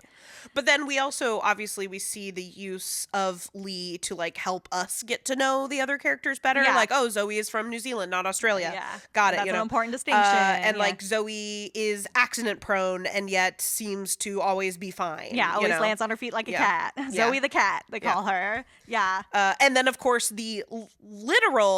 It's not Act 1, it's Act 2. The Act 2 gun of establishing the fact that Kim has a gun. Yeah. Which is, again, probably my favorite exchange of dialogue in the entire film, right? Yeah. Did you know Kim has a gun? Yeah. Did I know? Yes. Do I approve? No. No. Right. And Kim's like, again, kind of like that pushback against rape culture of just like, I don't know what utopia you live in, but like, I need a gun. Yeah. What does she say? A bitch need a gun. Yeah. She's like, if I'm going to do my laundry at midnight, 2 a.m. And then, you know, Lee makes the like, well, don't do your laundry at midnight, you know? Yeah. And then what is Kim's response? Fuck that. Yeah. And I was like, yeah, Kim, fuck that. Yeah, you should be able to Do your allowed laundry to at do your midnight. laundry Yeah. whenever you want to without having to fear for your, Yeah. fear about getting raped or whatever. And then Kim and Abby have the gun safety talk about like, well, you know, people who carry guns are more likely to get shot. And I'm like, okay, that's like a different thing happening right now, you know? Yeah, I Good mean, I point. feel like, they both have good points. They do, yeah. So we established that Kim has a gun and it gets to come back around and she gets to shoot Mike with it later. Yeah. And I love that. I love do. it so much. And I think it's another instance of her being more masculinized or something in the sense of she is somebody who is going to protect herself at all costs in a way that we never had with like the first group of women. Yeah. Where like, yes, Arlene is going to set her boundaries with these guys, you know, but she's also going to let them push her a little bit. Like she's going to do the lap dance and stuff, you know, and like when it comes down to it, they don't even have a chance really to respond to Stuntman Mike once they realize he's going to kill them. Yeah, you know? it's too And late. Pam, even Pam, who has a little bit of time to know, she's just scared and all she has to use is like her words. Kim and Zoe and Abby are the only ones who actually get a fight back. And I just think it's interesting in this movie, like, what does it mean? Like, what are the implications of the fact that the more, like, the women who we don't, like, sexually exploit as much and the women who are, like, maybe more considered masculine because they're the gearheads who aren't, like, as into the pretty and pink girl movies. Like, what does it mean that they're the ones who can destroy Stuntman Mike when none of the other women could, who are like too girly, I guess? Like it's a weird implication because even then when they do turn the tables on him and Kim's like driving the car against his car and like smashing her car into the back of his car and she makes it like, I'm fucking you in the ass. Yeah, yeah. Like, you know, I've got my dick in your ass. Like, she gets so, like... They catcall him. Yeah. And what does he do? He literally whimpers. Yeah, he really does. Yeah, he whimpers. Yeah. Yeah, he really does. But it's just interesting because at the one hand, you want to be like, yeah, fuck yeah, women... get him. You know, Fuck they're getting that the guy. revenge, they're doing it, and you want to support that, and I do support that, and I fucking love it, and I understand, like, yeah, this is kind of like this really cool feminist movie. Yeah. But then again, it's another one of those tensions where it's like, but also, how come it's only these, like, more masculine gearhead women who do the same job as Stuntman Mike who are able to like defeat him? Yeah. You know? Yeah. Like why can't just feminine women, you know? Right. And I wonder, like masculinity still comes out on top. Yeah, it sure does. And I almost wonder if like that's why none of these characters are like explicitly queer. Where like Tarantino does seem to go out of the way to like make sure all four of them are talking favorably about heterosexual sex, right? You know? Yeah. And I almost wonder if like, again, like if one of them were to be a lesbian or in some other way queer, that would defeminize them further. Right. Which is not true, but like But, would yeah, that but I see- serve that yeah. function in the film? I know. Yeah. Because I'm sitting there like, I'm clocking Abernathy wearing a rainbow necklace. I see you. Yeah, and then I mean also I think I was reading some stuff online about how like Zoe's got kind of like a dykey vibe. Yeah. You know? And plus we have the like you said, because of Rent, I do Yes. have this sort of energy from Tracy Thoms where I'm like, well, you played such a wonderful lesbian Yeah, once. That's yeah. you know. Just keep it up, you know? Yeah. I do also though just want to say that there's, you know, the dyke in me sees the dyke in them. Yeah. And I love it too. Yeah. You know, even though I do have this like weird tension where I'm like, well, it is sort of like masculinity still coming out top, and they have to like demasculize him to defeat him. Yeah. You know, which I'm like kind of weird about. Yeah. Especially with it being written by a man, that is like weird. But also I love it because I'm like, yeah, girls, get him. Get it. Fuck that guy. And my favorite, like maybe my favorite image in the whole movie actually is right when after they decide, you know what, he just like fucked with us. He just made Zoe go flying off the front of our car and then went off like it was fun. Like laughing like he just had the most fun. Yeah. You know, and Kim was able to shoot him and he ran off, and then they are like, you know what, do you want to go kill that guy? Should we go? Yeah, should we go just kill that guy? And they're like, and they all agree. Yes. Like immediately they agree. And I love the image of Zoe. She's like, oh wait, before we go, and she runs up and gets some like a long stick of rebar or whatever the fuck she finds. She gets a weapon. She gets a weapon, and she gets on just like half into the window almost of the car. like she's riding a horse. Exactly like she's riding a horse, and like she has a jousting stick, and it's this white car, so she's like this total like white knight on this white horse going to go slay the evil Black Knight, which is such a like big hero chivalry isn't dead, it's a butch sort of energy. But I did notice, I couldn't help but notice, I was like, Zoe, you literally almost died because you were on top of a car. Like, maybe sit in the car. And she doesn't stay that way. Like, it's the shots making off, like, white knight kind of symbolism. Yeah. But then she's, like, actually in the car. I was like, okay, good. We're in the car. Good. Anyway. I think something that we're going to talk about later is sort of like critic responses and also just sort of like viewers' responses to this movie. We're going to talk about this. But one thing that came up when I was, like, looking into all of that is that Quentin Tarantino himself talking about this movie. He talks about how he was really interested in the slasher genre, but knew that he said that it was a very rigid genre, and that like you couldn't really do it and break it up and like mess with it because then it would no longer be a slasher. Yeah. And so he's like, so if I was going to do a slasher, I had to do it very much my own way. And he was talking about this film with this. So I was kind of curious just to know from you, who I feel like is more of an expert on the slasher film than I am. Yeah. How much you do read this movie as a slasher, and what way is this a slasher? So because I read a couple of articles. I read Death Proof: Recontextualizing the Slasher Genre by Daniel Rasmussen. They do mention at the beginning of that article that like what Quentin Tarantino does is he loves a genre film, right? And all of his films are pretty clearly genre films, but what he likes to do is fuck with them. Right. To like kind of deconstruct it, right? Like Reservoir Dogs. It's a heist film where we don't see a heist. Yeah. It's an after a heist film. And Pulp Fiction. It's literally called Pulp Fiction, right? It's a pulp noir movie. And then I think about Kill Bill as like a revenge film, right? And like the way that he messes with that. Right, you know? and that how he's also playing with like samurai films and like westerns. Yeah, and how, if you're paying attention to Quentin Tarantino's career and like what he creates, Death Proof absolutely could be like a deconstructed slasher, right? So if you'll remember in our Scream episode, I kind of gave like a rundown of the slasher genre, right? It really solidifies itself in the late 70s with Halloween, right? And it's which like, of course is the era that he's playing with in this grindhouse thing. Very true. Like 70s. Yep. And so remember our girl Carol J. Clover, the writer of Men, Women, and Chainsaws. And so according to her, there are 6 crucial elements of the slasher subgenre, right? Right. Yeah. And so I was remembering that. I was thinking about that when I read that quote. Yeah. If I may just sort of take some guesses. Sure. Yeah. Because the first thing that I thought of was like, well, we do have our actual slasher. Yeah. Right? Yeah. He's not like master or anything, but he does have very much a signature weapon that does kind of mask him. Very much, yeah. With his car. And in the way that he does mask himself by like showing one version of himself on the outside. And also how a lot of times who he actually is and what he's actually capable of. And the number of times where we see him sort of like behind a camera or hiding somewhere so that people can't see him, where he's like lurking. I was like, he does give off villain and a slasher vibes. Yeah, totally. And where it's like how also in those sort of films, how it's like not the main character, but it's not like the final girl, but the villain, the slasher guy who gets carried onto new films. Like we care about Jason, we care about, Freddy. Yep. We care about those people. Yeah. You can have new people getting killed, but like those villains do matter. And we get that with these 2 parts where it's like we follow stuntman Mike through it. We follow the killer through it. Yeah.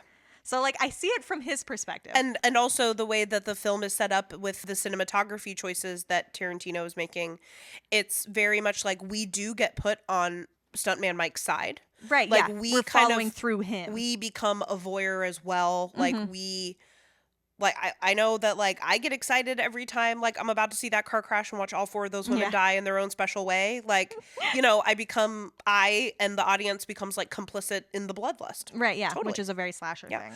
So depending on what you look at, like you'll find any number of quote unquote crucial elements in a slasher. Right. These are just the ones Carol J. Clover Right, put. yeah. So we've got the killer, which is Mike, right? Do you remember any others, or should I just? Well, tell I know you? that there's like the final girl, and Of I feel course. like that's one that we don't really have, but that does get played with in this. Yeah, it definitely gets played with. Yeah. So we've got another crucial aspect is the location, right, which is happening in Austin, Texas, and Lebanon, Tennessee.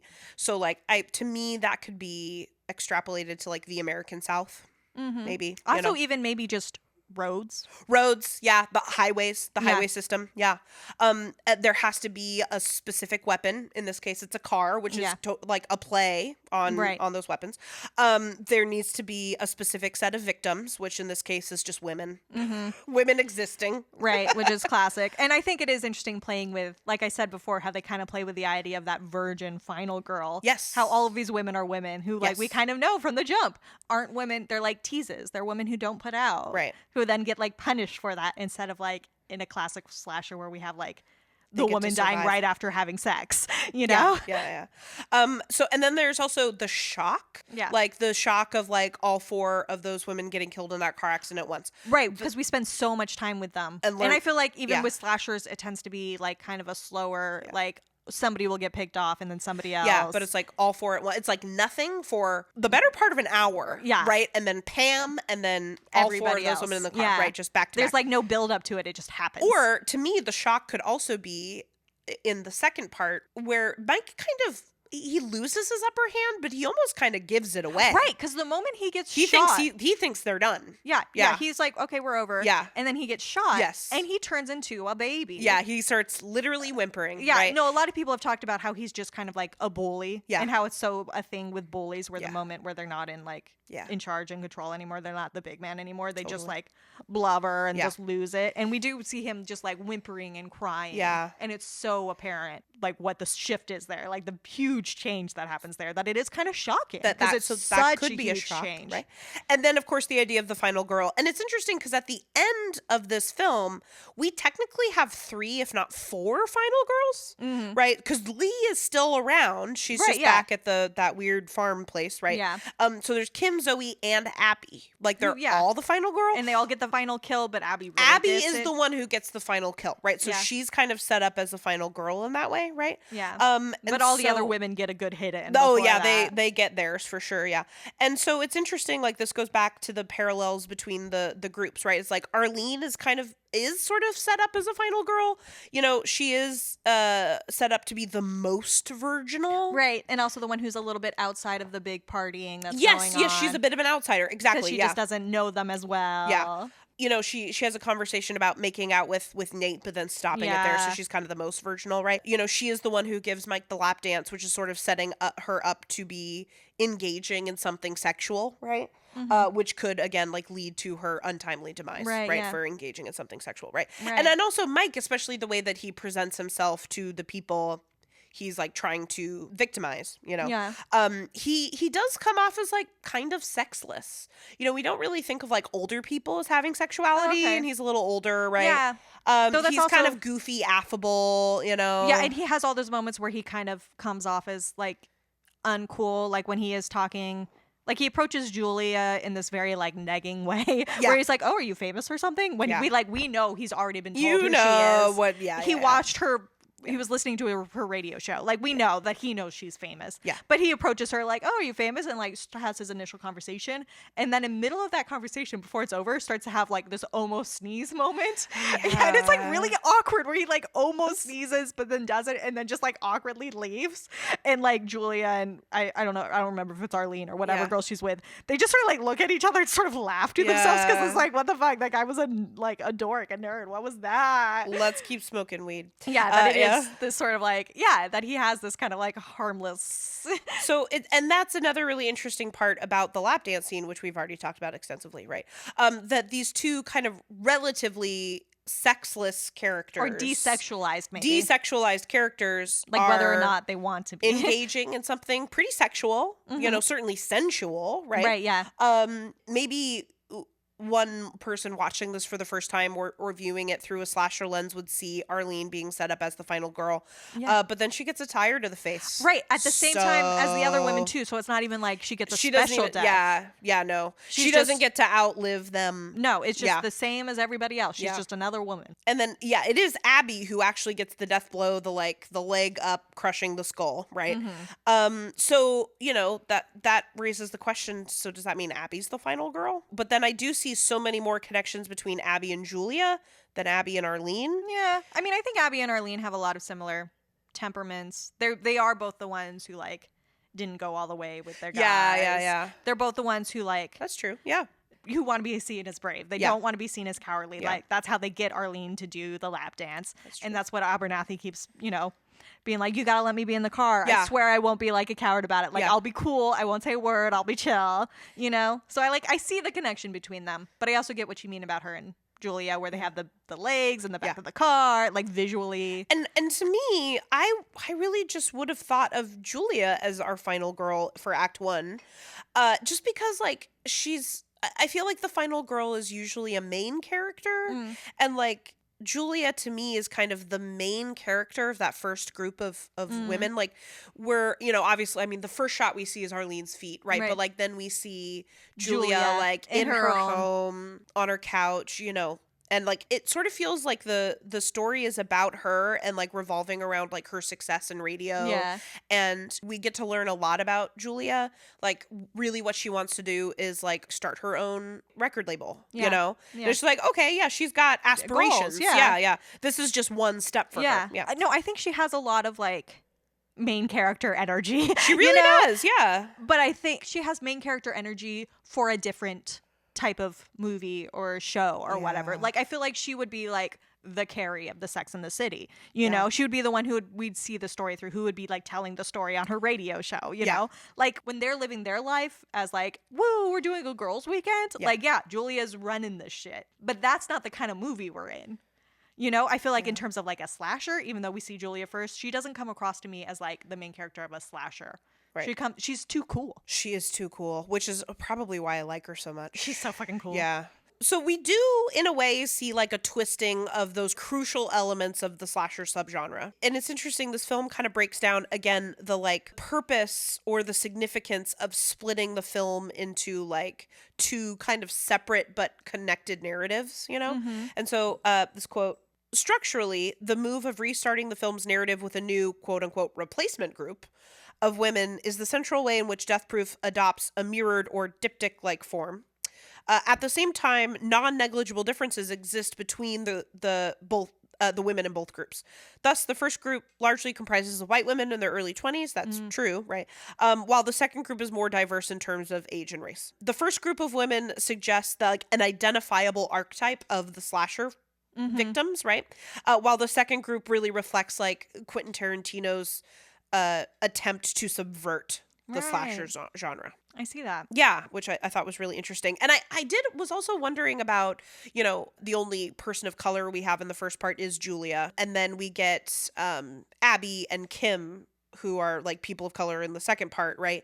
And it's interesting, especially with Kim, and we already talked about this, how she kind of does have the dyke energy a little bit, even though it's very clearly stated she's got a man who used to be somebody else's man. Apparently, but don't worry about that. She's got a history. And so I thought Kim's a really interesting character. And also Abby is, a person of color, but she's quite light skinned like Julia is, and I'm almost kind of wondering the differentiation in this film between because femininity and and gender is a huge theme in this film, but femininity, but also the difference between what we expect white femininity to look like and people of color femininity. Right. There's white femininity. Yeah. And then there's, because that's another part of the interesting aspect of the masculinization of both Zoe and Kim as our gearheads. Yeah. But the history of Black women, especially darker skinned Black women, the misogynoir of these sort of women getting masculized or desexualized, whether that's what they want or not. While at the same time, We have, on the other hand, like Jungle Julia getting all this exoticization and this fetishization. And she does kind of get like blamed for it, right? Like, what does Pam say about like she probably had to suck a couple cocks to like get those billboards up, right? And then we hear from Julia's like, really, I'm trying to like, I'm working really hard to like start my own label, you know? Yeah, she's like doing it. Yeah, and it's just like, oh, you were, you know, you just traded sex and got what you wanted, and it's just like, well, no, it's actually a lot more complicated than that, right? And it is interesting because again, Kim is. She is the driver, right? And she's the one who's doing that cat calling, you know? She's the one like talking about tapping that ass, you know? And kind of, again, becoming more masculinized. Masculinized. That's a word, yeah. And it's interesting to like look at Stuntman Mike because like he is this hyper masculine and almost sort of like satirical reimagining of a slasher villain. He's not like this faceless masked killer with no emotion who like never runs, only walks, and yet still somehow catches up to their victims the way Jason does or the way that Michael Myers does. No, he's very much the opposite. He goes very fast to keep up with these women. Possibly 200 miles an hour. He does embody like toxic masculinity in its most deceptive form, right? As like through the veil of like an affable, friendly, just old guy at a bar. You're just like, whatever, he's old. He's harmless. He's of another generation. And of course Stuntman Mike is in so many ways out of time, right? Like he's kind of got like this weird pompadour haircut, like greaser haircut. That the other guys at the bar make fun of him for. It's not just like how he eats his nachos, but it's also that he looks so dated. He looks like such an old version of what a cool guy would look like, but now it just makes him look just kind of dorky. Dorky and out of touch. Right. And I almost wonder how much he is representing, either purposefully or not purposefully, is representing Quentin Tarantino. Because I have thoughts on that too. Okay, because Tarantino, like, he loves to play with a genre, right? He loves to have his films take place in the past. And I mean, he's got a lot of films that take place like in contemporary times, but you know, like Django Unchained, Hateful Eight, Inglourious Bastards. And then, of course, all of the like the homages and the ways in which he kind of like tricks the viewer into thinking that it's the 70s when it's actually contemporary time. Did you see there was this Death Proof article on Pace Magazine by Brianna Ziegler? Okay. Just because you made me think of it with this one quote where she talks about Tarantino, where she says, Tarantino is fond of telling stories about women getting revenge on abusive men. Perhaps they are each one piece in a puzzle of internalized culpability made most explicit with Death Proof. But Death Proof is his only film to act as a clear metatextual allegory for the corrupt industry Tarantino works in and benefits from. As Nick Newman pointed out, Death Proof could be seen as Tarantino's first revisionist history. A film where the women in the film industry take power back from the immoral, influential men who control it. So going back to what you're saying about how Tarantino maybe sees himself in Stuntman Mike or something, it's that same idea where maybe this is kind of a movie about the film industry and Tarantino's own role in it. Or the way that I see it is like maybe this is Tarantino kind of telling on himself a little bit. Like whether it's because on purpose or not. We need to remember, again, this is a double feature, right? And like this was made with the help of the Weinsteins. Right? We need to like remember the circumstance and the context in which this film is made. Right? Yeah, because then if we think of this as, in that context, it does become really telling that all of the bad guys in this film, even like not just Stuntman Mike, all of the other men in this film, they're all pieces of shit. And like what that means coming from a man in an industry that is definitely at this point, but back then too, known for its misogyny and known for just chewing up women and spitting them out. I mean, having, like we talked about Rose McGowan last time and how she got really like barred from like her career was really she got blacklisted because of the Weinsteins, you know, who are playing a role in this film, you know, in the production of this film. That like the guilt that maybe is behind this movie, whether he realizes it or not, you know. I don't want to talk about like I don't know like we don't know his actual intentions, but I think there is a reading there of seeing a parallel between, if not Tarantino, then like the film industry in general in Stuntman Mike and how it is these other women in the film industry who take him down, these like new up and coming women. Right. Who are like, Yeah. we're the new stunt people. Yeah, we're girls, but we're also gearheads. Yeah. Right? Like, and like we are stuntmen and women. Yeah. Like, you know, yeah. It's Yeah. like I'm both of these things, and Yeah. I can be both of those things. I think there is something in that. Okay. I feel like we've been talking sort of around a lot of like themes of this film. Yeah. And because we're talking about themes, I think that's a good time to go to a literary corner. Literary corner. Because there are actually 2 very explicit literary references in There this are. movie that made me very excited. One of which and then very disappointed. Oh, sad. One of which is my boy Robert Frost. Yeah. And then the other reference is that the sheriff at one point calls stuntman Mike Frankenstein. Yeah. Which stood out to me. Right. And is it because he's got a scar on his face? You know, that's why I was like curious. I was like, okay, why Frankenstein? And I was like really excited to sort of think about it. And the more I thought about it in terms of like the themes and what's going on, I was like not making a lot of fruitful connections. I was like, okay, Frankenstein's got a lot to do with like science and modernity and kind of, and like outside. And like what we can do versus what we should do. Yeah, I was like, I'm not really. And then so I was like, okay, what are other people saying about this? And then like what I found out, which I think you already knew, because you mentioned it about the Robert Frost poem at least, is that these are just references to other movies. Yeah. Both of them. They're just references. They are. They are not references to the actual literary works. Yep. Like the reason, like, so it doesn't help us to look at the themes of these, you know, these books or these poems because that's not what he's doing. What Tarantino's doing is just seeding in more of what he does of like these other previous ones. The Frankenstein reference, I mean, this is according to IMDb. I did not figure this out myself. It's apparently from a Roger Corman film called Death Race 2000 from 1975. Yep. Where there's a race car driver named Frankenstein. So that might even be explicitly what the sheriff is referring to because he's like a race car driver type guy. You know, and apparently that guy was played by an actor, David Carradine, who's also in Kill Bill. Yeah, David Carradine. Yeah, R.I.P. Yeah. So there's like a reference there. And then the same with Stopping by Woods on a Snowy Evening. Yeah. Julia's whole thing on the radio show was that if anybody comes up to Arlene, calls her butterfly, buys her a drink, and recites these words...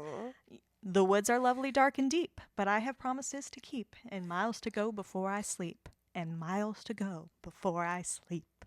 Which, of course, is from Stopping by Woods on a Snowy Evening by Robert Frost. Yep. First came out in like 1923. Probably one of his more popular works. Yeah, and then the 70s movie, a thriller called Telephone from 1977. It was used as like this like signal. They would like call up Russian sleeper agents and like activate them by reciting this poem and saying their name. Yeah. Which is why it's always like butterfly and then the poem. It's because you have to say the name too to awaken them to get them to do these things.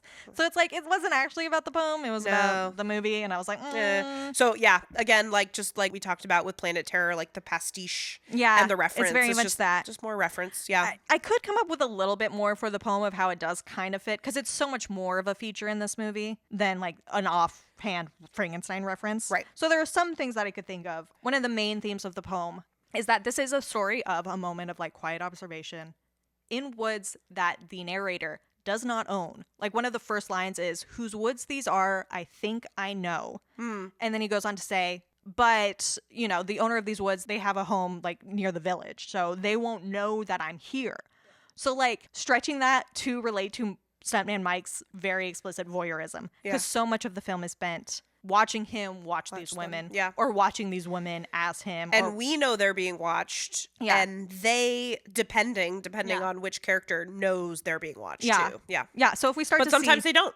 Yeah. Yeah. So if we start to see the woods in these poems as the women that Mike is stalking, does he see them as lovely, dark, and deep?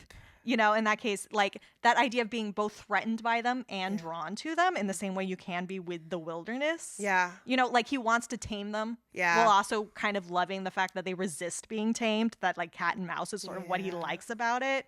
And so like then he gets stuck in this place of only watching and not being able to tame and like feeling kind of like impotent. Oh, sure. Yeah. You know? It's like, is that really where his desire to kill comes from?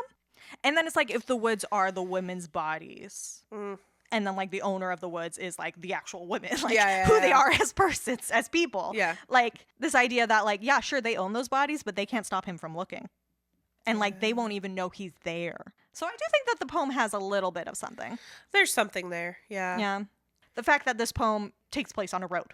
Right? There you go. It takes place on a road. Like, honestly, if that was it, I'd be like, well, that's better than nothing. And also how, like, I think about Robert Frost as, like, a prolific and American poet. Yes. Right? He's very much an American The idea poet. of the highways and also these cars as, like, American. Yeah. Yeah. I think there is that. And, like, yeah, they're, like, the whole point is, like, this is taking place on a road. And we do see, again, with, like, the references in the pastiche, we see multiple references to American carsploitation films, right? Vanishing Point is brought up explicitly several times. Two-Lane Blacktop, Dirty Mary, Crazy Larry. These car movies are being referenced by Stuntman Mike and Zoe, right? So, like, we get, And then also we do see that Zoe is not American. She's from New Zealand, right? And so, like, what is her experience as a non-American and, like, her understanding of America through American media and cars. Right. Yeah, and actually, while you're talking about that, I know that you had more to say about cars in America. Sure. And if we want to just get those thoughts in right here. Let's do it. It's interesting because we see Zoe as, again, she's kind of like our outsider. She's not from the United States. She's from New Zealand, right? And then also the way she talks about it is like she's maybe never been to the United States before until this time. Yeah. She does say, like, because she subscribed to the local paper, right? Yes. So she's planning, right?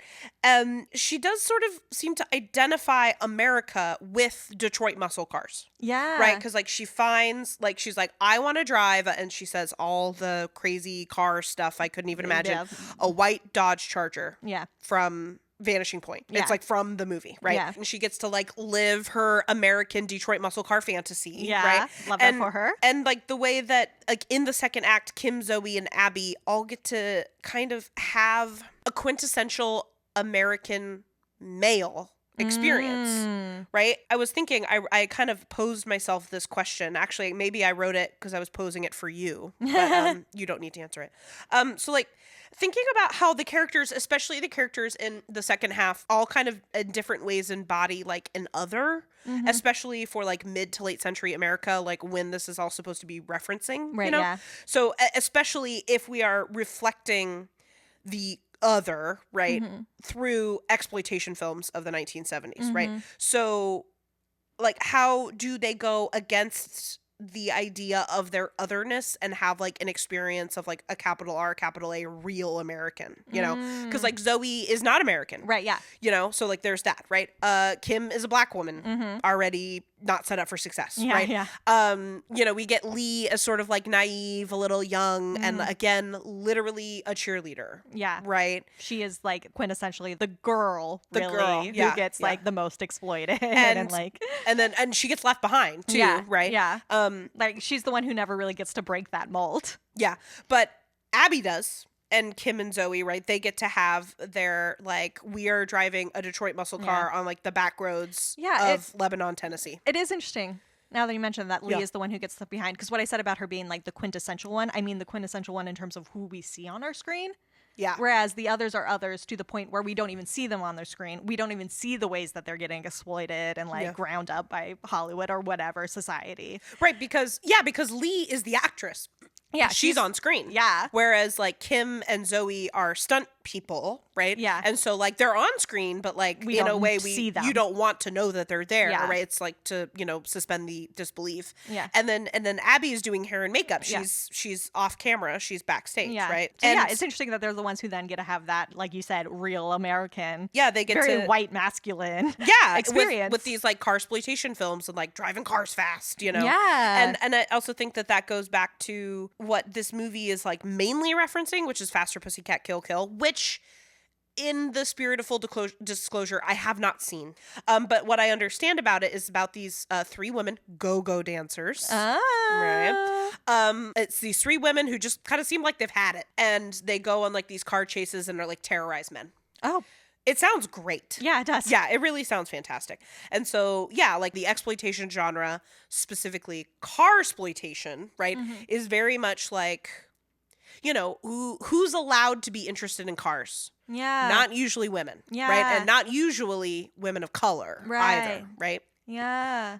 So it's cool. Like, I really like that, the way that, like, they get to, like, shed their otherness as, like, the women in Act 2 are sort of like the genre being turned on its head, the subversion, and they're like, yeah, we get to drive fast Detroit muscle cars too.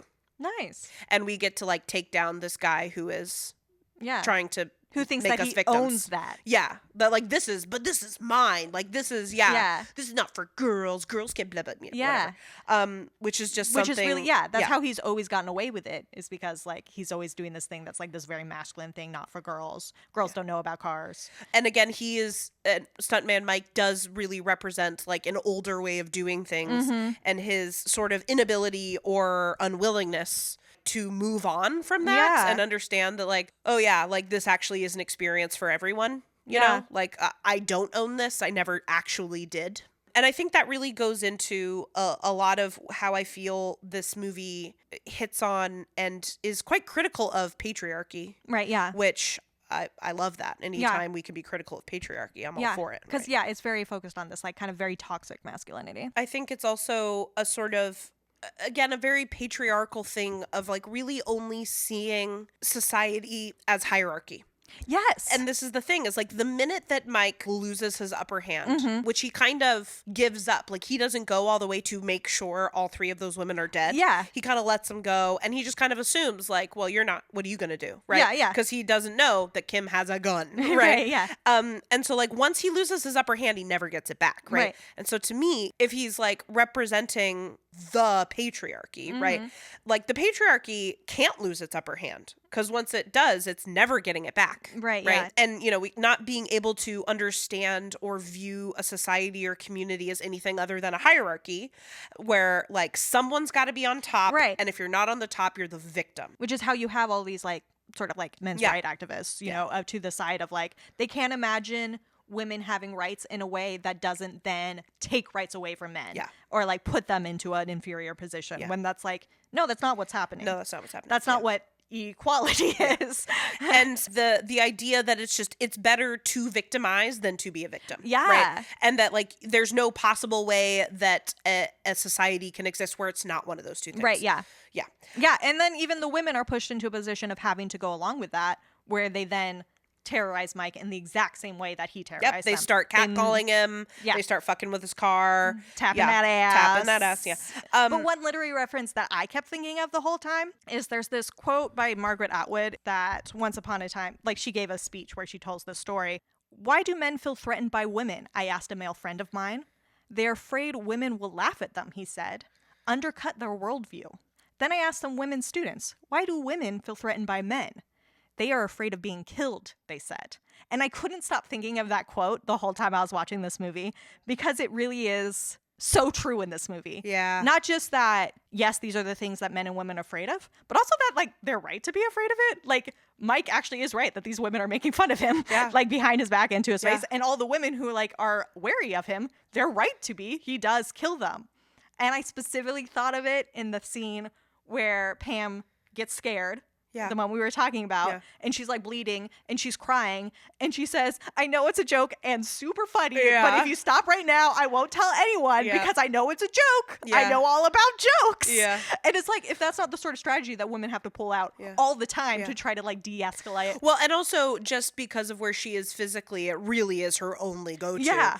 She can't fight him because there's the plexiglass between them. She can't get out of the car. Right. Because it's like his domain. It's his car. And so her trying to pull it like, oh, this guy is going to kill me, but no, we're going to be like, oh, this is just jokes. It's fine. Yeah. And that really is, you could see how maybe that would be useful on him, like effective on him. Because then when the table gets turned on him and the other women in the second half start to beat his ass, what he says is, I'm sorry, I didn't mean anything. I was just playing around. Like he really is like, he really does Which I think he does, I think that's what he was doing, right? Because again, he was just like, that was fun, right? Like he was really joking did around. Have fun with it. It was just incredibly violent and without their consent. Right, yeah. Yeah, because Stuntman Mike is living in this world where like the consequences are being made fun of. Yeah. The consequences are jokes. Yeah. Like that's the level of consequences he's used to playing at. Yeah. The consequences women are used to playing at is murder. Yeah. So like, no, they're not going to respond as that is a joke. They're not going to respond with like, oh, he was just making fun of us. Yeah. That's not what women are afraid of from men. Women are afraid of murder. Yeah. So when they get the chance, they're going to respond with murder because they're just at these different levels of consequence. Right. Yeah. And what a wonderful world that must be to live in. That just be like, you can really do whatever you want. And Because like it's just a joke. the only consequence is that like somebody might laugh at you. Yeah. Like, what a wonderful world Or like that must be. Yeah. kind of upset or have their feelings hurt. But it's Yeah. like it'll be their feelings who are hurt. Yeah. So who cares? Yeah. Yeah. So it's another instance where like what you were saying, where you really like this as like a feminist empowerment movie. Yeah. That I think there are some things to fight the fact that this was written by a man, where he really does get it right. Yeah. Like I really did feel that. Absolutely. What you mentioned, again, I can't remember exactly what words you used in the Planet Terror episode, like the genre of exploitation is that it can either be exploitative negatively Or empowering. or really empowering. And so like, you mentioned already how like this movie, Death Proof, could be seen either way as exploitative, like from like a feminist reading, or really empowering. Yeah. And I choose to see the empoweringness. Yeah. That. Empowerment. I see the empowerment, and like that's what I choose to focus on. However, I can totally see Right, yeah, again I'm like the the same fact way. that it was written and directed by like a white guy. Like Yeah. obviously Yeah. there's that part, but like I think it's really empowering. And honestly, to me, like this is where we're going next. Like that is why people don't like it. Yeah. I think Yeah, that's that's really a it. little- I think it's misogyny, or in the case, because I actually know a lot of like women and girls who aren't a huge fan of this movie, like internalized, Yeah. right? Because it subverts the most misogynistic version of the genre and actually ends with like the women are victorious. Right, yeah. Like they win. They beat Yeah. the guy who represents like this patriarchal society and the misogyny inherent in their career. And so honestly, I really think that that's where it comes from. I think that like people just don't like get uncomfortable seeing women exist as women and being three-dimensional and like reflected in media. And like I think like people just are uncomfortable by that. And I really genuinely believe that is like the root of when people are like, I don't like Death Proof. Yeah.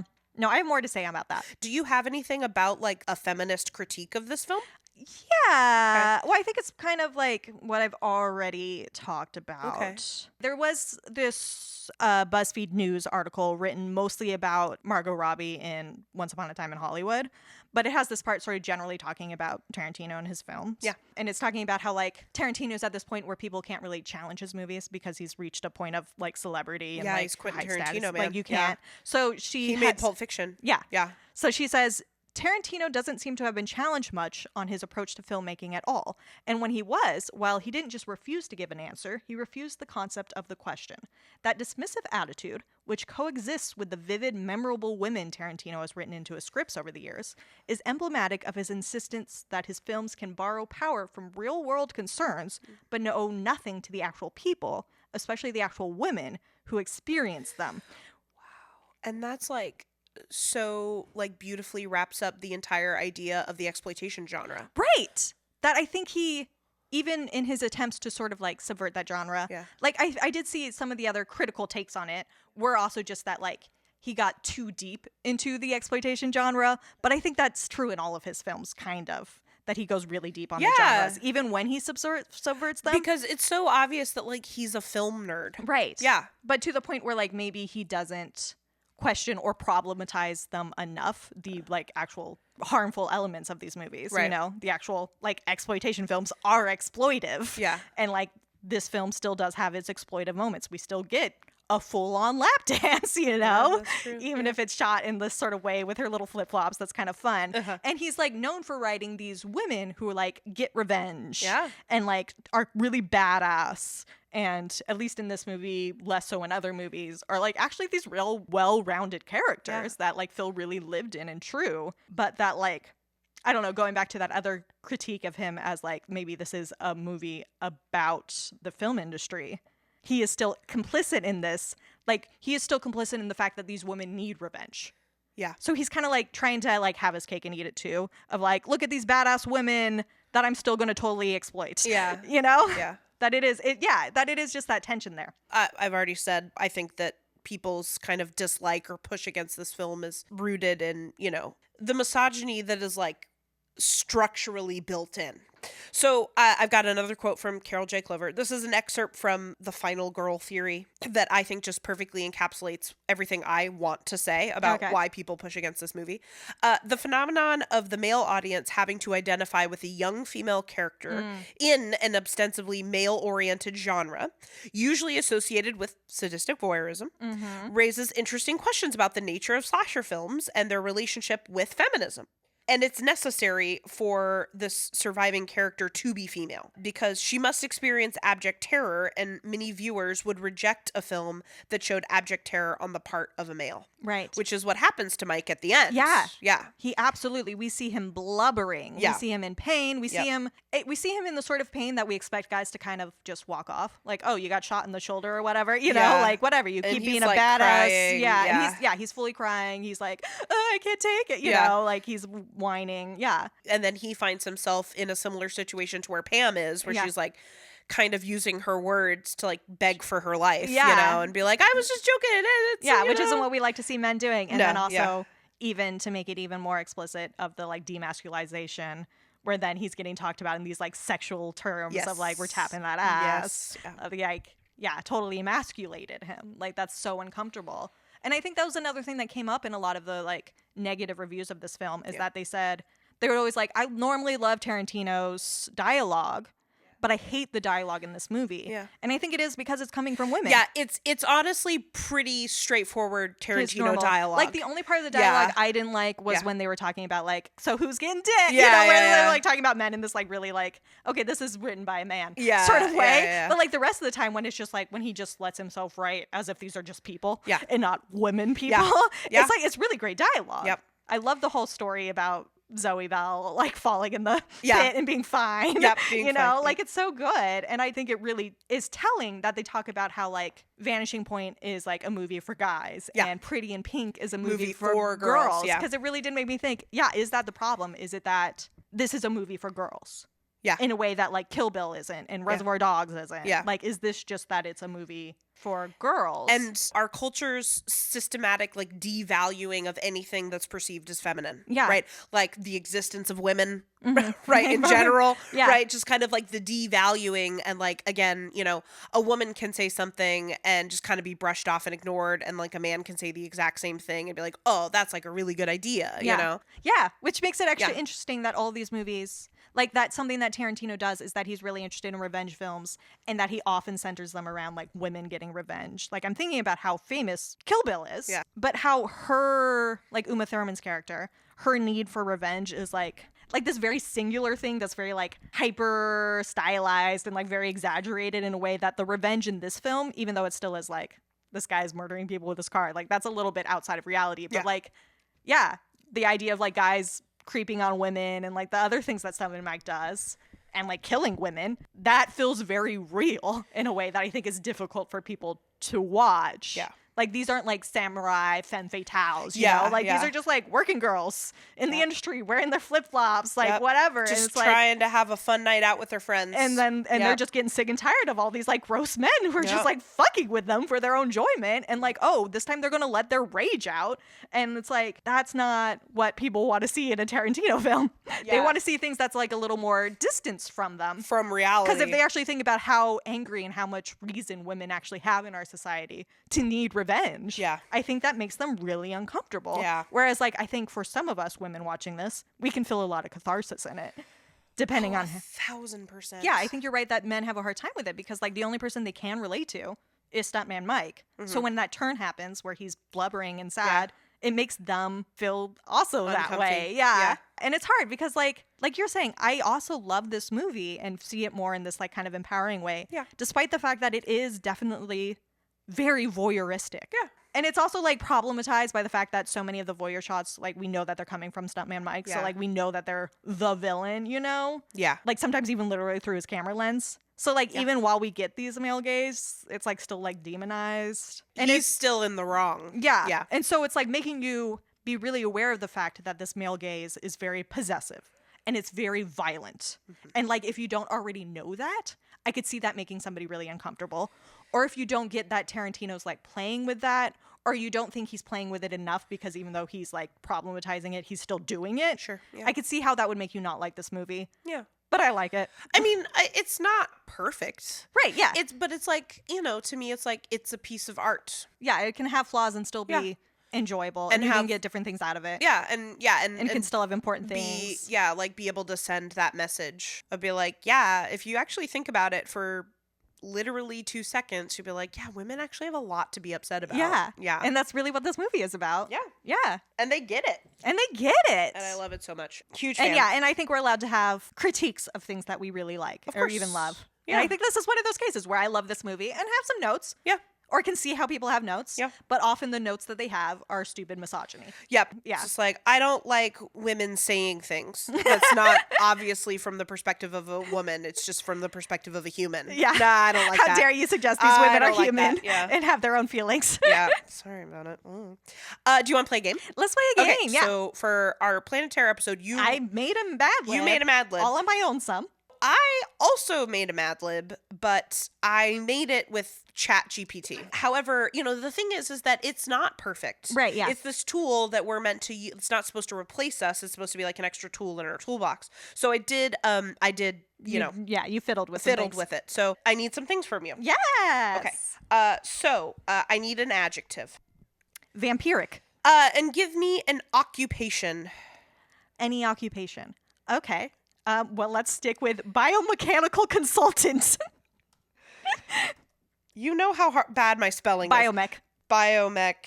Yeah. Consultant. Got it. Hold on. That's actually going to come up twice, so let me just copy paste. Give me a name. Just a name a human being might have. Max. And then can I also have the name of a city? What about Prague? Prague. Love it. So now I need, again, 2 adjectives. That go together. Yeah. No, that's horrible. I was going to say wet and glistening. I love it. Okay. I just feel like it's going to end up being gross. I mean, maybe. A noun. Rabbit. 2 more adjectives, please. That go together again? Yeah. Okay. It's really hard to not just say Fast and Furious. Let's just say Fast and Furious. I love it. Another noun, please. Jackhammer. And then 2 more adjectives. Okay. Fluffy and cute. A noun. Sidewalk. Is that going to work? That's a weird noun. No. That was a weird choice for a noun. That's okay. I'll take it back. Okay. Muscle car will be thematic. Do a muscle car. 2 more adjectives, but they don't Okay, they're just 2 more necessarily go adjectives. together. Yeah. Okay. You know what? We haven't done a color yet. Okay. So lemon yellow. Lemon yellow. Okay. Spooky. Spooky. 2 more adjectives.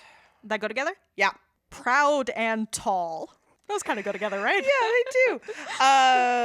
You stand tall when you're proud. A noun, please. Pikachu. Now I'm just naming things in your house. Give me an adjective, please. An adjective. Sleepy. And now a noun. Soda pop. Soda pop. 2 more adjectives. Together again? Yep. This is it. The last adjective. Okay. And then you get to create the title of this film as well. Oh. Yeah. Okay. Shiny and new. And what's our title? What's the title of this film? Oh, just anything in the world? Yeah. Nothing to go with? No. Okay. Just says title. Yeah. Yeah, goof. This is hard without knowing I anything. know. Maybe I can name it at the end of the whole thing. Okay. Let's do that. You want me to just go then? Yeah. Love it. Okay. And then I'll decide what our movie will be called. Okay. All right. In a world where vampiric hitmen roam the streets, one biomechanic consultant is about to seek revenge. Meet Max, a wet and glistening biomechanic consultant with a dark past. Oh, no. He's determined to settle the score with the rabbit who wronged him. Not a rabbit. In Quentin Tarantino's latest masterpiece, prepare for fast and furious journey through the underbelly of Prague. The streets will run red with jackhammers as Max gathers a team of fluffy and cute misfits. Starring Samuel L. Jackson as a muscle car with a lemon yellow secret. And Uma Thurman as a spooky femme fatale. Yeah, she is. As the body count rises, the stakes get proud and tall. Okay. Will Max have his revenge, or will he become just another Pikachu in the annals of Prague's criminal history? Not another Pikachu. Not another Pikachu. Prepare for jaw-dropping, sleepy dialogue and unexpected soda pops. This summer, brace yourself for the most shiny and new thrill ride of the year. Jackhammer Hair. Jackhammer Hair, directed by Quentin Tarantino, coming soon to a theater near you. Well, that sounds silly. I'd watch it. Oh, Hair, Hare. Yeah. Yes, I get it. Okay, love it. So I did add in the part about Samuel L. Jackson and Uma Thurman. You had It's to. like who like what is, again, ChatGPT did, I'm sure, its best. But like, other than just writing in the words Quentin Tarantino a couple of times, like, it what didn't makes really, this a Tarantino film? Yeah, where were the feet? Where were the feet? Right. Where was the iconic looking in the hood of the car? The hood of the car, yeah. So, that's not normally in the trailer, so. Yeah, exactly. So, we got to put in the actors who do. I mean, who work with Vampiric him a lot. Hitman. I feel that. I could see him From writing Dusk a Till movie. Dawn. Yeah. Yeah. So this has been Deep Thoughts, Shallow Plots. Thank you for listening. Next time, join us next time. We'll be talking about, we're getting ready for summer. Yes. It's So getting we're going to hot. be covering Sleepaway Camp. Yes. Follow us on Instagram. At Deep Thought Shallow Plots is the whole thing. Thanks to our sound guy, Matt. Always as thanks to Matt. Always. And until next time, do your laundry whenever the fuck you want to do your laundry.